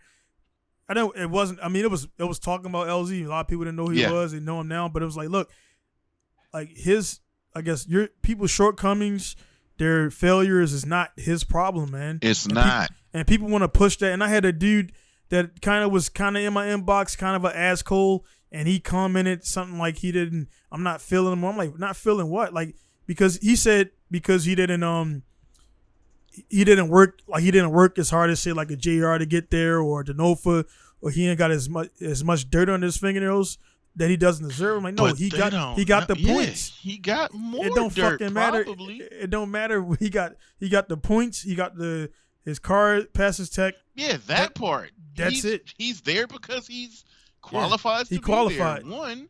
Yeah. Yeah, he may not have grinded up working as hard as Denofa and all of them back in the day, but dude is 20-something, and he runs a media and manufacturing empire at 20-something. Yeah. And now he's jumping in, he's which just most getting business started. people and millionaires would be like, yo, you're an idiot. What are you doing? Let them have that. Get this money and build over here. And later on, don't play with these cheap ass drift cars. Buy multi-million-dollar collector cars and don't drive them. But dude's a driver. He wants to get in the mix. This is his style. So yeah, I see that a lot. And I'm just like, and like I said, I don't say nothing because I don't want to be caping for a man. Right. And I don't think that's not what we. That's people, that's not what. Again, I got 3 people in my inbox like kind of like, hey man, you sure you want to post that? I'm like, I posted what I posted because I wanted to post fuck it. I feel like it. You know what I'm saying? Your stupid ass. I just seen, because you know, I mean, just the comments, and the reason why I posted is because I can relate to that, and I'm pretty sure you can too, man. When you know, I mean, you put in your time, you got your objects or whatever you got, and people just like they just no, I hate to use the word hating, because hating, a lot of people use hate, and it's like, nah, you just suck. It's not because so it's like it's like I hate using the word, but it is what it is, and that people are just jealous, they're hating. And I'm in a situation now, being in Japan, doing what I do, man, where I got a lot of people that's watching me. I got a lot of dudes where I'll go to their car, right? They got every fucking shop in Japan sticker on their car. I'm 5 minutes from your house. Yeah, and I'm not even saying you need my fucking sticker, but it shows right there. Nah, I ain't gonna run that sticker because. Hey, but what you posted, you got though, every motherfucking sticker on your car. I saw the subtle petty, and I appreciate it. Yeah. Hey. Yeah. Man's Ferrari 430 sits right here under my watch. Yeah, and it's fine. Yeah. You know your you punk ass standard car is I here too. You see, that's the thing is, you know, you can see right through what I'm posting, because I don't have to post that. Yeah, you don't have to say it like that. It's not my car. And I could have, before that post, I was gonna put up. It was something up because I want to write some shit like, man, like, I mean, I'd be like, hey, man, it's just me here. Everything you see is me. And people, I get a lot of homies trying to come my way by other homies. I'm like, look, man, when you send your guys to me, email me. Don't have them add me because I'm not. I'm not on it like that. Yeah. I don't become friends with customers, and then that's a bad thing in business. You don't hit up Steve Jobs or whatever, and he's Steve Jobs is dead, but you get what I'm saying. When he was around, yeah. But right, I mean, I do the same thing. Right, one of my boys just lined up some work with some guy, and he got good rapport. Right. I'm not gonna pop up. Hey, yo, my man's in them said you. Nah, that's the worst. No. I told him. I said, hey, you take my car to him. You got the report. You take it over there to get painted, because I'm not gonna do. There's no middleman. There's no he said, she said. Yeah, I don't know how to deal with expecting deals and shit, man. Nah. Yeah, nah. You got the report. Whatever you guys talked about it. You just call me, tell me what it is, and Yeah, but that's cool that you peeped that out, man. Because I peeped everything, man. Nobody else, and it's funny. It's funny, man. Like you can. I don't use Facebook and shit as like a petty tool. Like, look who ain't checking my. But you can see it because you can see when it says seen. If you click on it, and then like there's no, and then like motherfuckers, and then like that Ferrari on some other shit of a girl posted with some big tits, it have 1,000 comments and whatever. I post that, and I posted it for that exact. You called it out. That exact reason when people think their shit is so cool, they don't know that car's been chilling in my shop for the whole last ages. 2 years. And the last 2 years, put photos of it or nothing. None. But He starts it up. He fires that shit up. I'll start my RB up, and then like it sounds almost as cool. Yeah. And then he comes over and talk, and then we dap it up, and he goes out. He runs a earthing company. Like he's good. He's good for life. Yeah, he got big bread. He's getting big money. You know what I mean? But the thing about it, that Japanese dude was cool as fuck. He comes by my shop, man, and he got that in the garage, but he admires like my work. And I'm like, and he sees what I'm doing to the point where if he felt like his shit wasn't safe there, he would not leave his car here. Anybody who want to come and try and test my security system, I'll be on your ass in about 15 minutes. You see that? What's that hanging up on the wall? Yeah. What the fuck is that up behind you? What's there? Yeah. That thing right there. Yeah. That's a PlayStation one. It ain't real, but yeah. It's a toy, but still see about it. I got the jiu-jitsu medals, and those are non-lethal. I don't need bullets for that.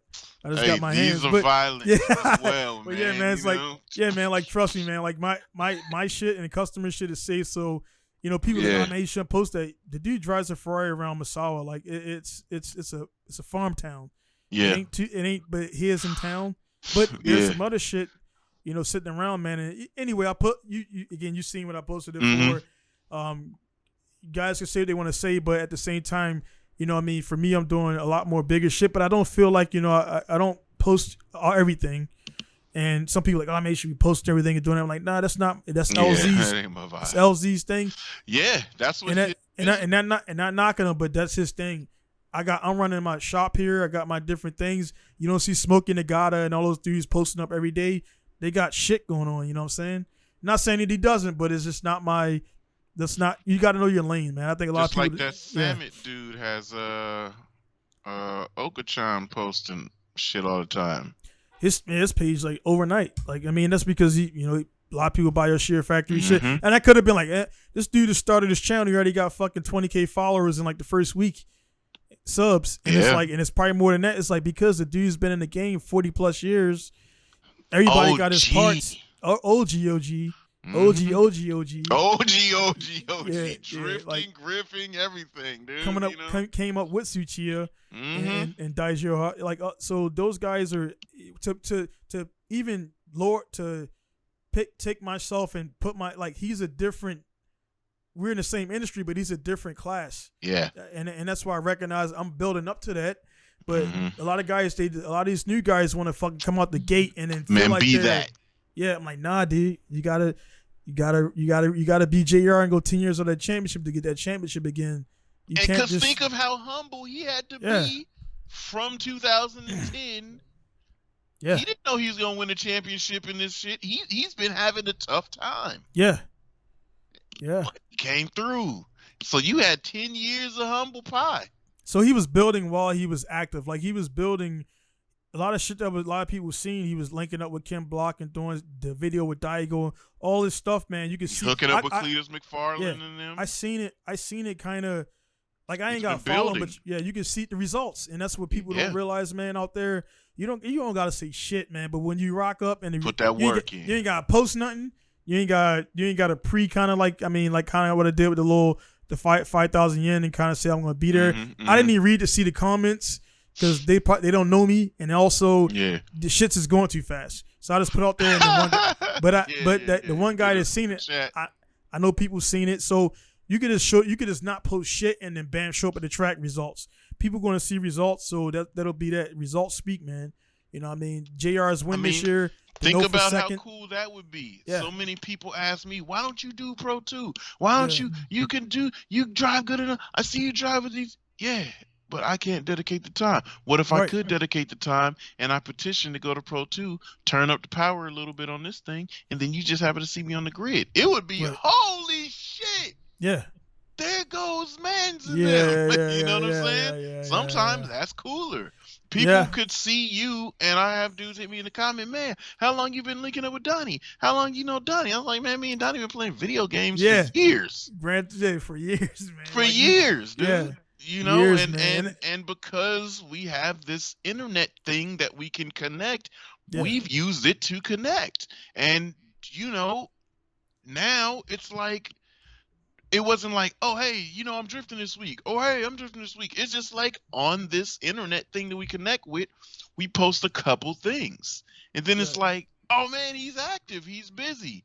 Yeah. And I'm doing the same. Oh, he's active. He's busy. Yeah. And then it's like, oh, we both got kids. Oh, we both, you know, it's just like, yo, man, we got mad shit in common. And they're, you know, just out here doing stuff. And everybody putting in the work, and then game recognize game, and you respect it. And then it's like, hey, man, when the time's right, you reach out with those connections, and then you do shit. 100%, man. You nailed it right there, man. And we're gonna start wrapping up one next. I gotta get to that grind behind me in my garage. My garage is right behind that wall downstairs and everything, man. So it is, you know. I mean, you nailed it, man. Like, I mean, that was, you know, we did the whole FD shit or whatever, and then like kind of got, you know, a little bit real towards it. The end, man, because a lot of guys, man, you know what I mean?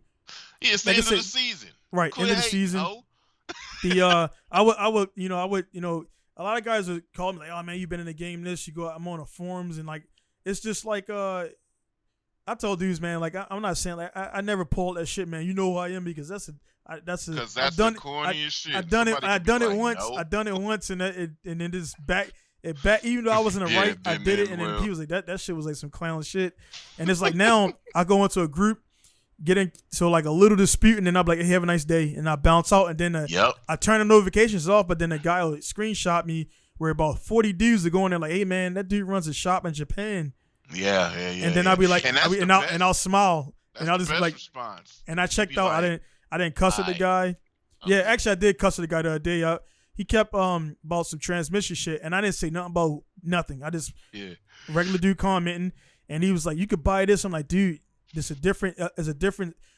They changed the part number so that if you look up that part number, it's not there, but it'll put an N next to it, and they changed the number because the part was relaunched as a different number. So I was trying to explain that to him, and I'm like, "Look, man, you can't. If you go into Nissan with this part number, it will say $0 because they don't have that. They don't have that." Control number. Yeah. And then he was like, and then he posts down in another one, oh man, you could do this because they you know, right now the 2Js are getting high, and I put a picture up of the 2J in Japan costing $5,000 because it costs $5,000 at the source. So you're not gonna get that shit for $4,000 because you gotta get is a plane ticket on it or a boat ticket on it, and then you're gonna pay that markup. So guys, like he started saying some shit, and my response was, fucking everything.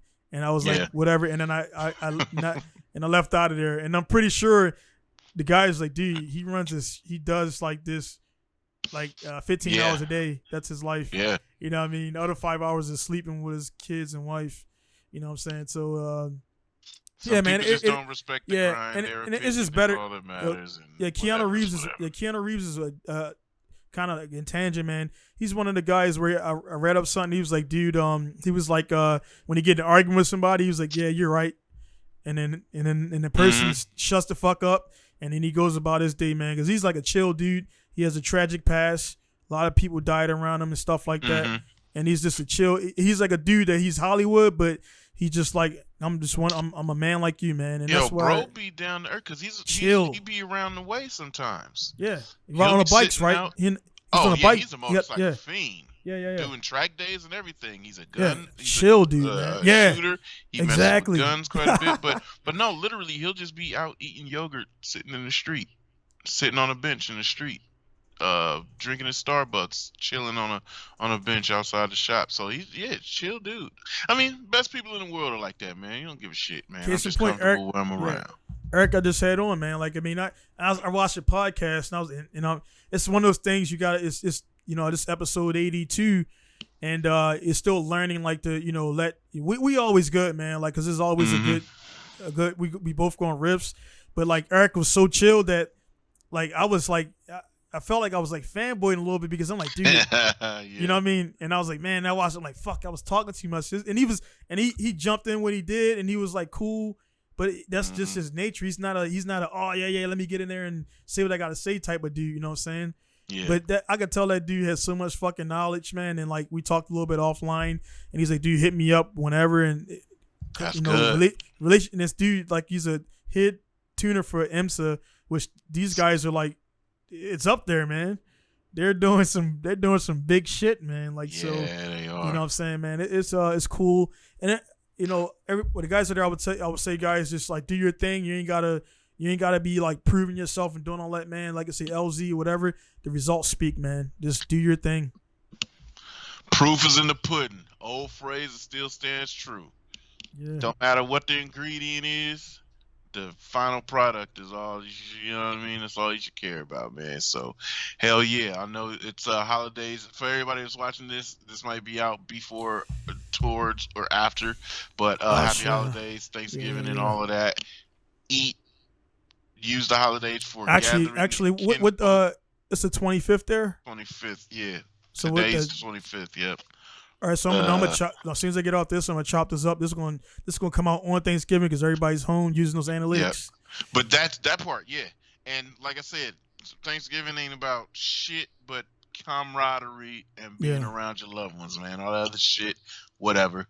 The year that everybody's had, if you can be around everybody, spend the time, enjoy it. Yeah, a lot of people was looking forward to that, and they ain't here no more, or they my lost partner their jobs. Just lost his dad this morning. No Walked shit, around in the kitchen, fell out dead this morning. His wife was the only thing they kept hearing her yell is, "You motherfucker, why didn't you tell me you were leaving today? You motherfucker, I should have got up early and made your breakfast today." That could be you. So with the people that you around today, this weekend, enjoy them. Yeah, man. Yeah, man. Again, man. That's we always try to wrap this shit up, but we don't, man. But it's just man.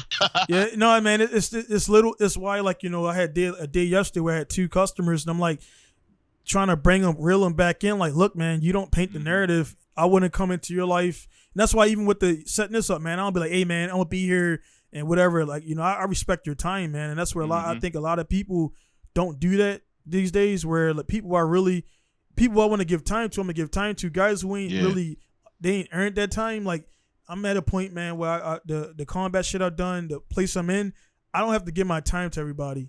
Like, you know what I mean? That's not something I don't feel bad about. You know what I mean? People like, oh, you don't do jiu-jitsu. Like, dude, I'm a purple belt. You're a white belt. Rank up a little bit. And I ain't been training, and I'll still bust your ass. You know what I mean? The color belt has a time period. You know where it comes from. It's either the work or the time, right? Unless you're stolen valor, because the people out there do stolen valor is a real thing. Y'all but then you get your ass beat on Amazon, and I'll beat the shit out of you and show you what was real. Yeah, you got a lot of fake black. You could buy a black belt, but the mats don't lie, man. You put that belt on, they beat your ass, man. A white belt will beat your ass. Real shit. White belt, man. 2-stripe. Yeah. Yeah, so and that dude's like a Division I All-American wrestler and shit. You didn't know that, but but yeah, man, it's just like a progression in life where I think a lot of dudes, man, they want it now. They do all this stuff. These dudes, and then it goes reverse too, because I bring up LZ. He's 20-ish. He's 20 whatever, And you got to know, man, there's guys that's in that thing, man, and they're like, man, how the fuck this motherfucker coming here and doing this? And I've been here for like 5-6 years. It's because the personality, it's because his reach, it's because his money's bigger than yours. Let's be real. His opportunities. His opportunity, man. Yeah. And my guy Masanori just won a championship with D1. He's 28. I've known this guy since he was 16. Mm-hmm. And he was rocking back then, and I'm 37, and I'm trying to get into the other pro ranks, and he's 28, D1 and a D1 champion, Mm-hmm. like clearly no clear champion. You know what I mean? He's won like 3 of the last yeah. He won 3 of the last rounds, like podium number 1.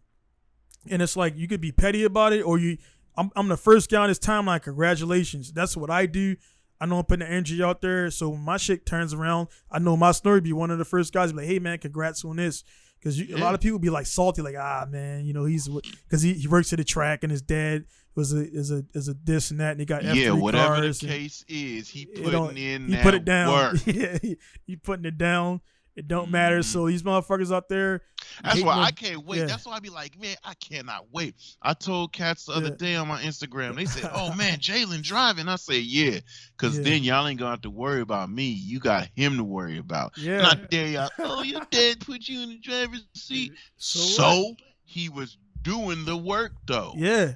You know because you could put him in there and be like, nah, man, I want to collect. I want to play Fortnite. Because how many guys out there, like, whatever they do, their kids don't necessarily, they do it or with the flow of what they into. They do it because they feel pressure. They're not as good as it, as good at it, or they just like they just naturally start doing it like before you could even.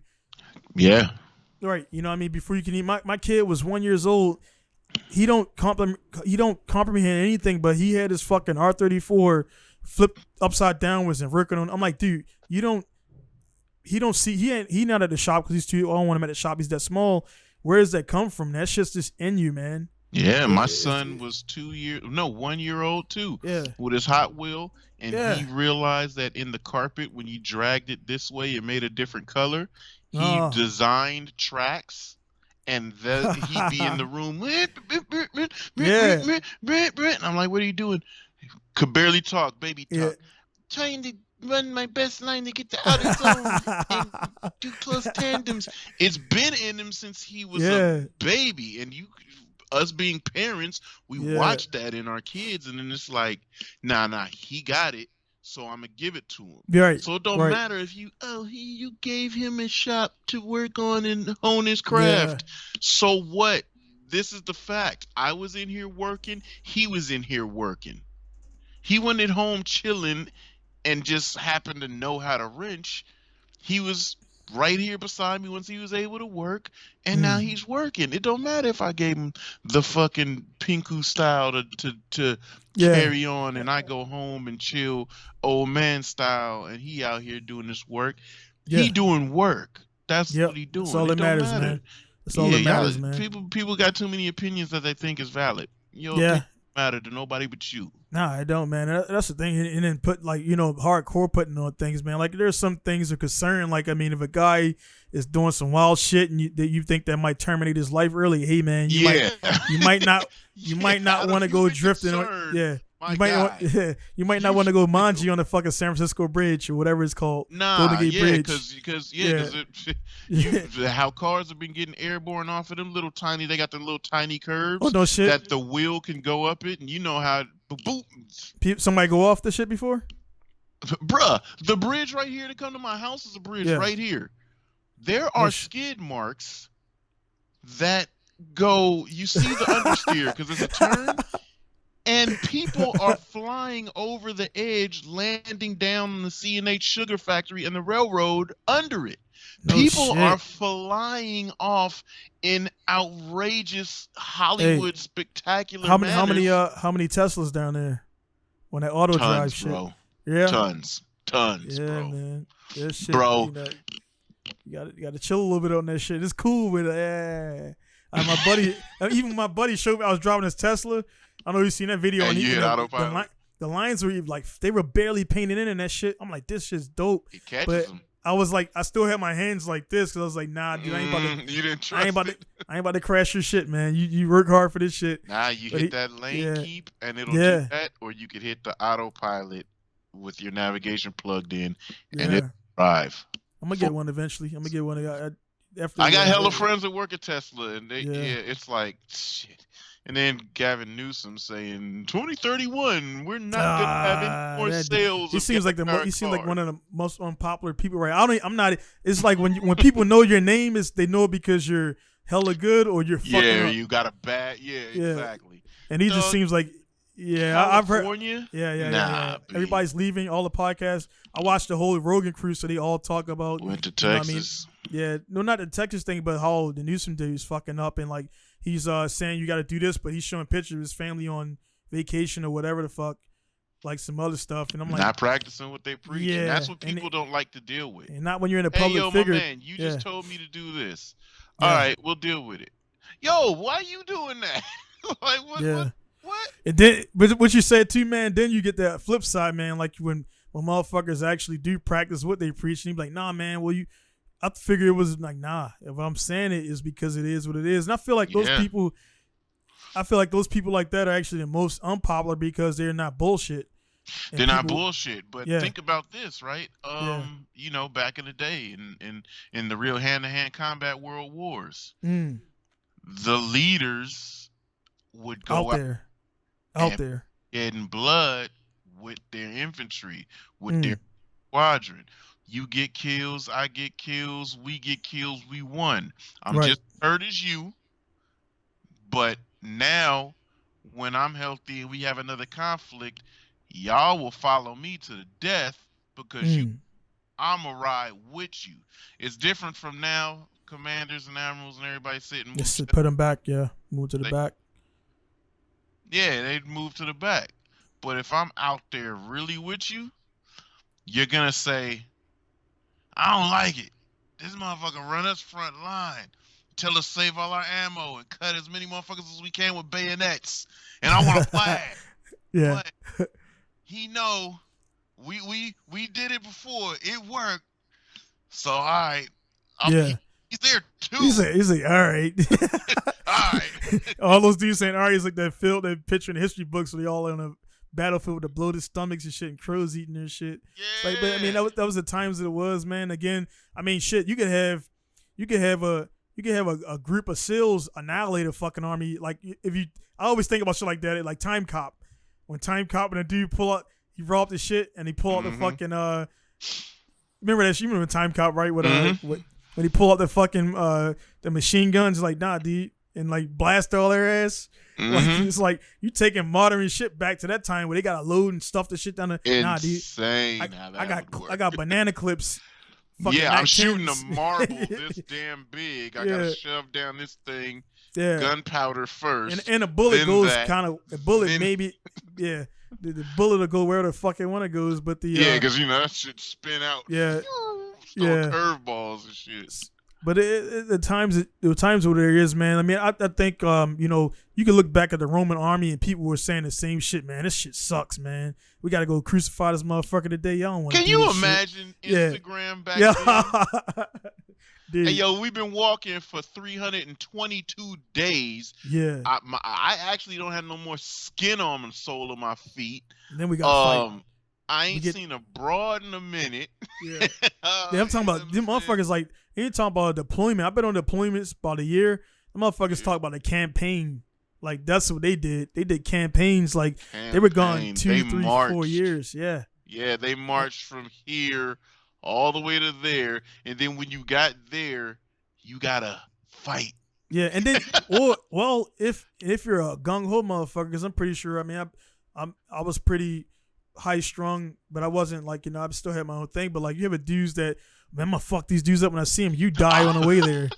You die in the Himalayas because they had to walk through the Himalaya mountains to get to wherever the shit you had to go to, and you froze to death before you even got to the fight. You know what I'm saying? So it's like, that shit, man. I think time is what it is, man. It's irrelevant. It's kind of a fixed thing. Sun goes up, sun goes down. But I think the end of time, man, it's like people think they're doing new shit. We got new technology, but It's the same shit, man. We just and my mindset, man. I kind of is dangerous because I kind of got the mindset where shit's gonna be cool, man. I've been like I told you before with this business shit. I've been kind of. I mean, I'll be real, man. This month with the Corona shit, the end of the year always gets tough because people start to throttle back for the holidays. Now they're throttling back. They're throttling back plus Corona. So it's like a buzzer beater where I got some shit coming in today that'll pay whatever I gotta pay, and I'm being real about it. You know what I mean? I'm going into my 5th year. You guys see all this shit outside, but I mean it's real, man. Where the shit ain't. It is what it is. But in my mind, I know I'm going to see next month. In retrospect, you know what I mean? That's crazy how that works, right? We can't, and because I'm not stressing, I'm like, dude, I'm not looking to do this for 10 years. I'm looking to do this and pass this on to my kids. So I can't get to that point. If I'm stressing out every day for 3 years, I have an aneurysm, I die. You know what I'm saying? Yeah. But, and that's why I'm like, dude, and that's why I minimize bullshit because it's like, dude, I'm not going to let I had a kid yesterday. This motherfucker straight up told me, I'm like, these dudes are bold. I had a scheduled meeting, emailed him and everything, and he just didn't show up. And he's like, oh, I lost track of time. I'm like, well, you don't value your time. That's your shit. Yeah. He didn't even fucking like, he didn't even make up an excuse. He's like, oh, I lost track of time, man. Could I come up later today? I was like, no, you can't actually. No, you can't come with the rest of this week. And next week I'll get with you. I was like, call me now because I was like, whatever you're going to talk to me about, it's going to be 15 minutes. So I'll send an email out of every possible thing you want to ask me. No reply because he wanted to ask me that same shit. Like I know what I'm doing. You're not gonna. He thinks he's gonna come here and make a show. And I'm like, I was like, P.S. Also, I was like, your wife's situation is not my problem. So I'm dealing with you, not your wife. And that was it. Because he kept bringing up his wife, like his wife seen it. His wife seen a quote. And she felt like it was this and that. And I'm like, look, man. Not my business. You control your yeah. So I put that in there right at the end to end it out. So I'm like, dude, that ain't. So for the guys that are watching, your wife, I'm not working. Yeah, unless your wife has the car, I ain't talking to you. I'm talking to your wife. So I'm talking to whoever the fuck owns the car and whoever's paying me. So your wife decisions, that's you guys and shit. You know what I mean? So I'm gonna end out on that note. So man, you got any statements or anything going on in your area, man? That's coming up, stuff like that. Hey man, I'm back to drifting. Yeah. That's fun. It's always gonna be fun, and I'm always trying to have that kind of fun. So back to drifting. Again, same message. Be good to everybody you come in contact with. If you fuck with them, let them know you fuck with them. Yeah. You know. I looked up and it was funny. I looked at my shit today and said, damn, it's November 25th of 2020. Yeah. This year, we weren't able to do anything. And it flew by. And we sat inside and endured all of the fuck shit via our little phones from all our information. Yeah. So who knew the world was going to be like this? So because it is, you be a little bit better than you were. You know what I mean? That's all I got to say. Everybody be good to everybody. You can find me wherever you find me. You know the outlets because Donnie's already shared them. Yeah. That's where I'm at. And more importantly, I'm here. Yep. With my homie. And it's a great time to be alive. So enjoy the time that you're alive. No doubt, because you don't know how much time you got left, man. Not to get morbid and all that stuff, but never plan not to see next month. You never plan not to see tomorrow. Sometimes it just happens. Yeah, man. So everybody out there with that information, man, make every day count. About it, like I said, about to go out here and jam with his garage and make stuff happen, man, and all that stuff like that. So guys out there, let's go ahead and be sure to send the questions and everything, podcastpinkstar.com. Been doing this 82nd episode, still ain't got no questions, so either we just don't have no questions or we answer everything. That's cool, but send any questions out there. If you guys got guys out there that you think they'll be jive on that thing and you want to get them on a podcast, just let them know, hey man, hit me up. If they got a story they want to tell, they just want to, get into my circle and stuff like that. Again, I only got 6,000 subscribers, but I mean, I picked up 2,000 of you guys within the last year or so, which that don't seem like a lot, but I'm not running ads. I'm not doing all that stuff. It's just it's organic. And also, I mean, I made good money off, and I got 6,000 subscribers. The money comes from other stuff, not the YouTube stuff. But a guy say, "Oh, you export cars? Let me buy 2 from you." That came from YouTube. You know what I'm saying? That came from YouTube. That's how the guy. Like that when he first started. I say you could have 20,000 views, but if you sold an item and you sold 12 of those items, it doesn't matter what the video made. You just made real money. Exactly. And it's not their percentages out of it. And that's why YouTube, you know, that's why I got the little clear bottle here. Actually, it's off the screen. Because, like, you know, they'll start, when you start blowing up, then they'll start picking, like, oh, you got that Pepsi right there? Nah. Monetize, nah. So you got that shit over there? You trying to sell it? I got this Akai FPC thing, which is just a poster. But if I start blowing up and I got to take it down because now, you repping Akai, like, you can't do that for free, man. So even though I have nothing to do with Akai, I bought that shit with my money, straight up. Retail, $7.99. You know what I'm saying? So there was no, actually, I bought it third hand, so I didn't buy it from Akai. The guy bought it same price. But anyway, guys out there, I don't want to start this shit up again. Be good. Do what you gotta do. Like I said, Lex said, be good to people. Stand your ground. That don't mean be a bitch. Don't be no bitch. You know what I mean? Because you get one chance to display yourself with somebody. You don't gotta be a jerk, but at the same time, be firm. They'll know that you can't push over you and stuff like that. Because you get that first time. Now you gotta try to. On that 5th meeting, you got to try to bring it back. Like, hey, man, you know, I don't roll like this. You establish yourself right away, and you go, hey, there was problems. That, with me, motherfuckers know, man. That's why they don't show up at my shop. That's why they don't act. And then that's why when I go around, people stop talking, and they kind of, I'm like, I ain't trying to bitch nobody, but at the same time, they all know who I am. And again, that's why, again, they got the stickers from all the shops in Japan that are fucking 8 hours away from here when you got the shop right here. 27 minutes away.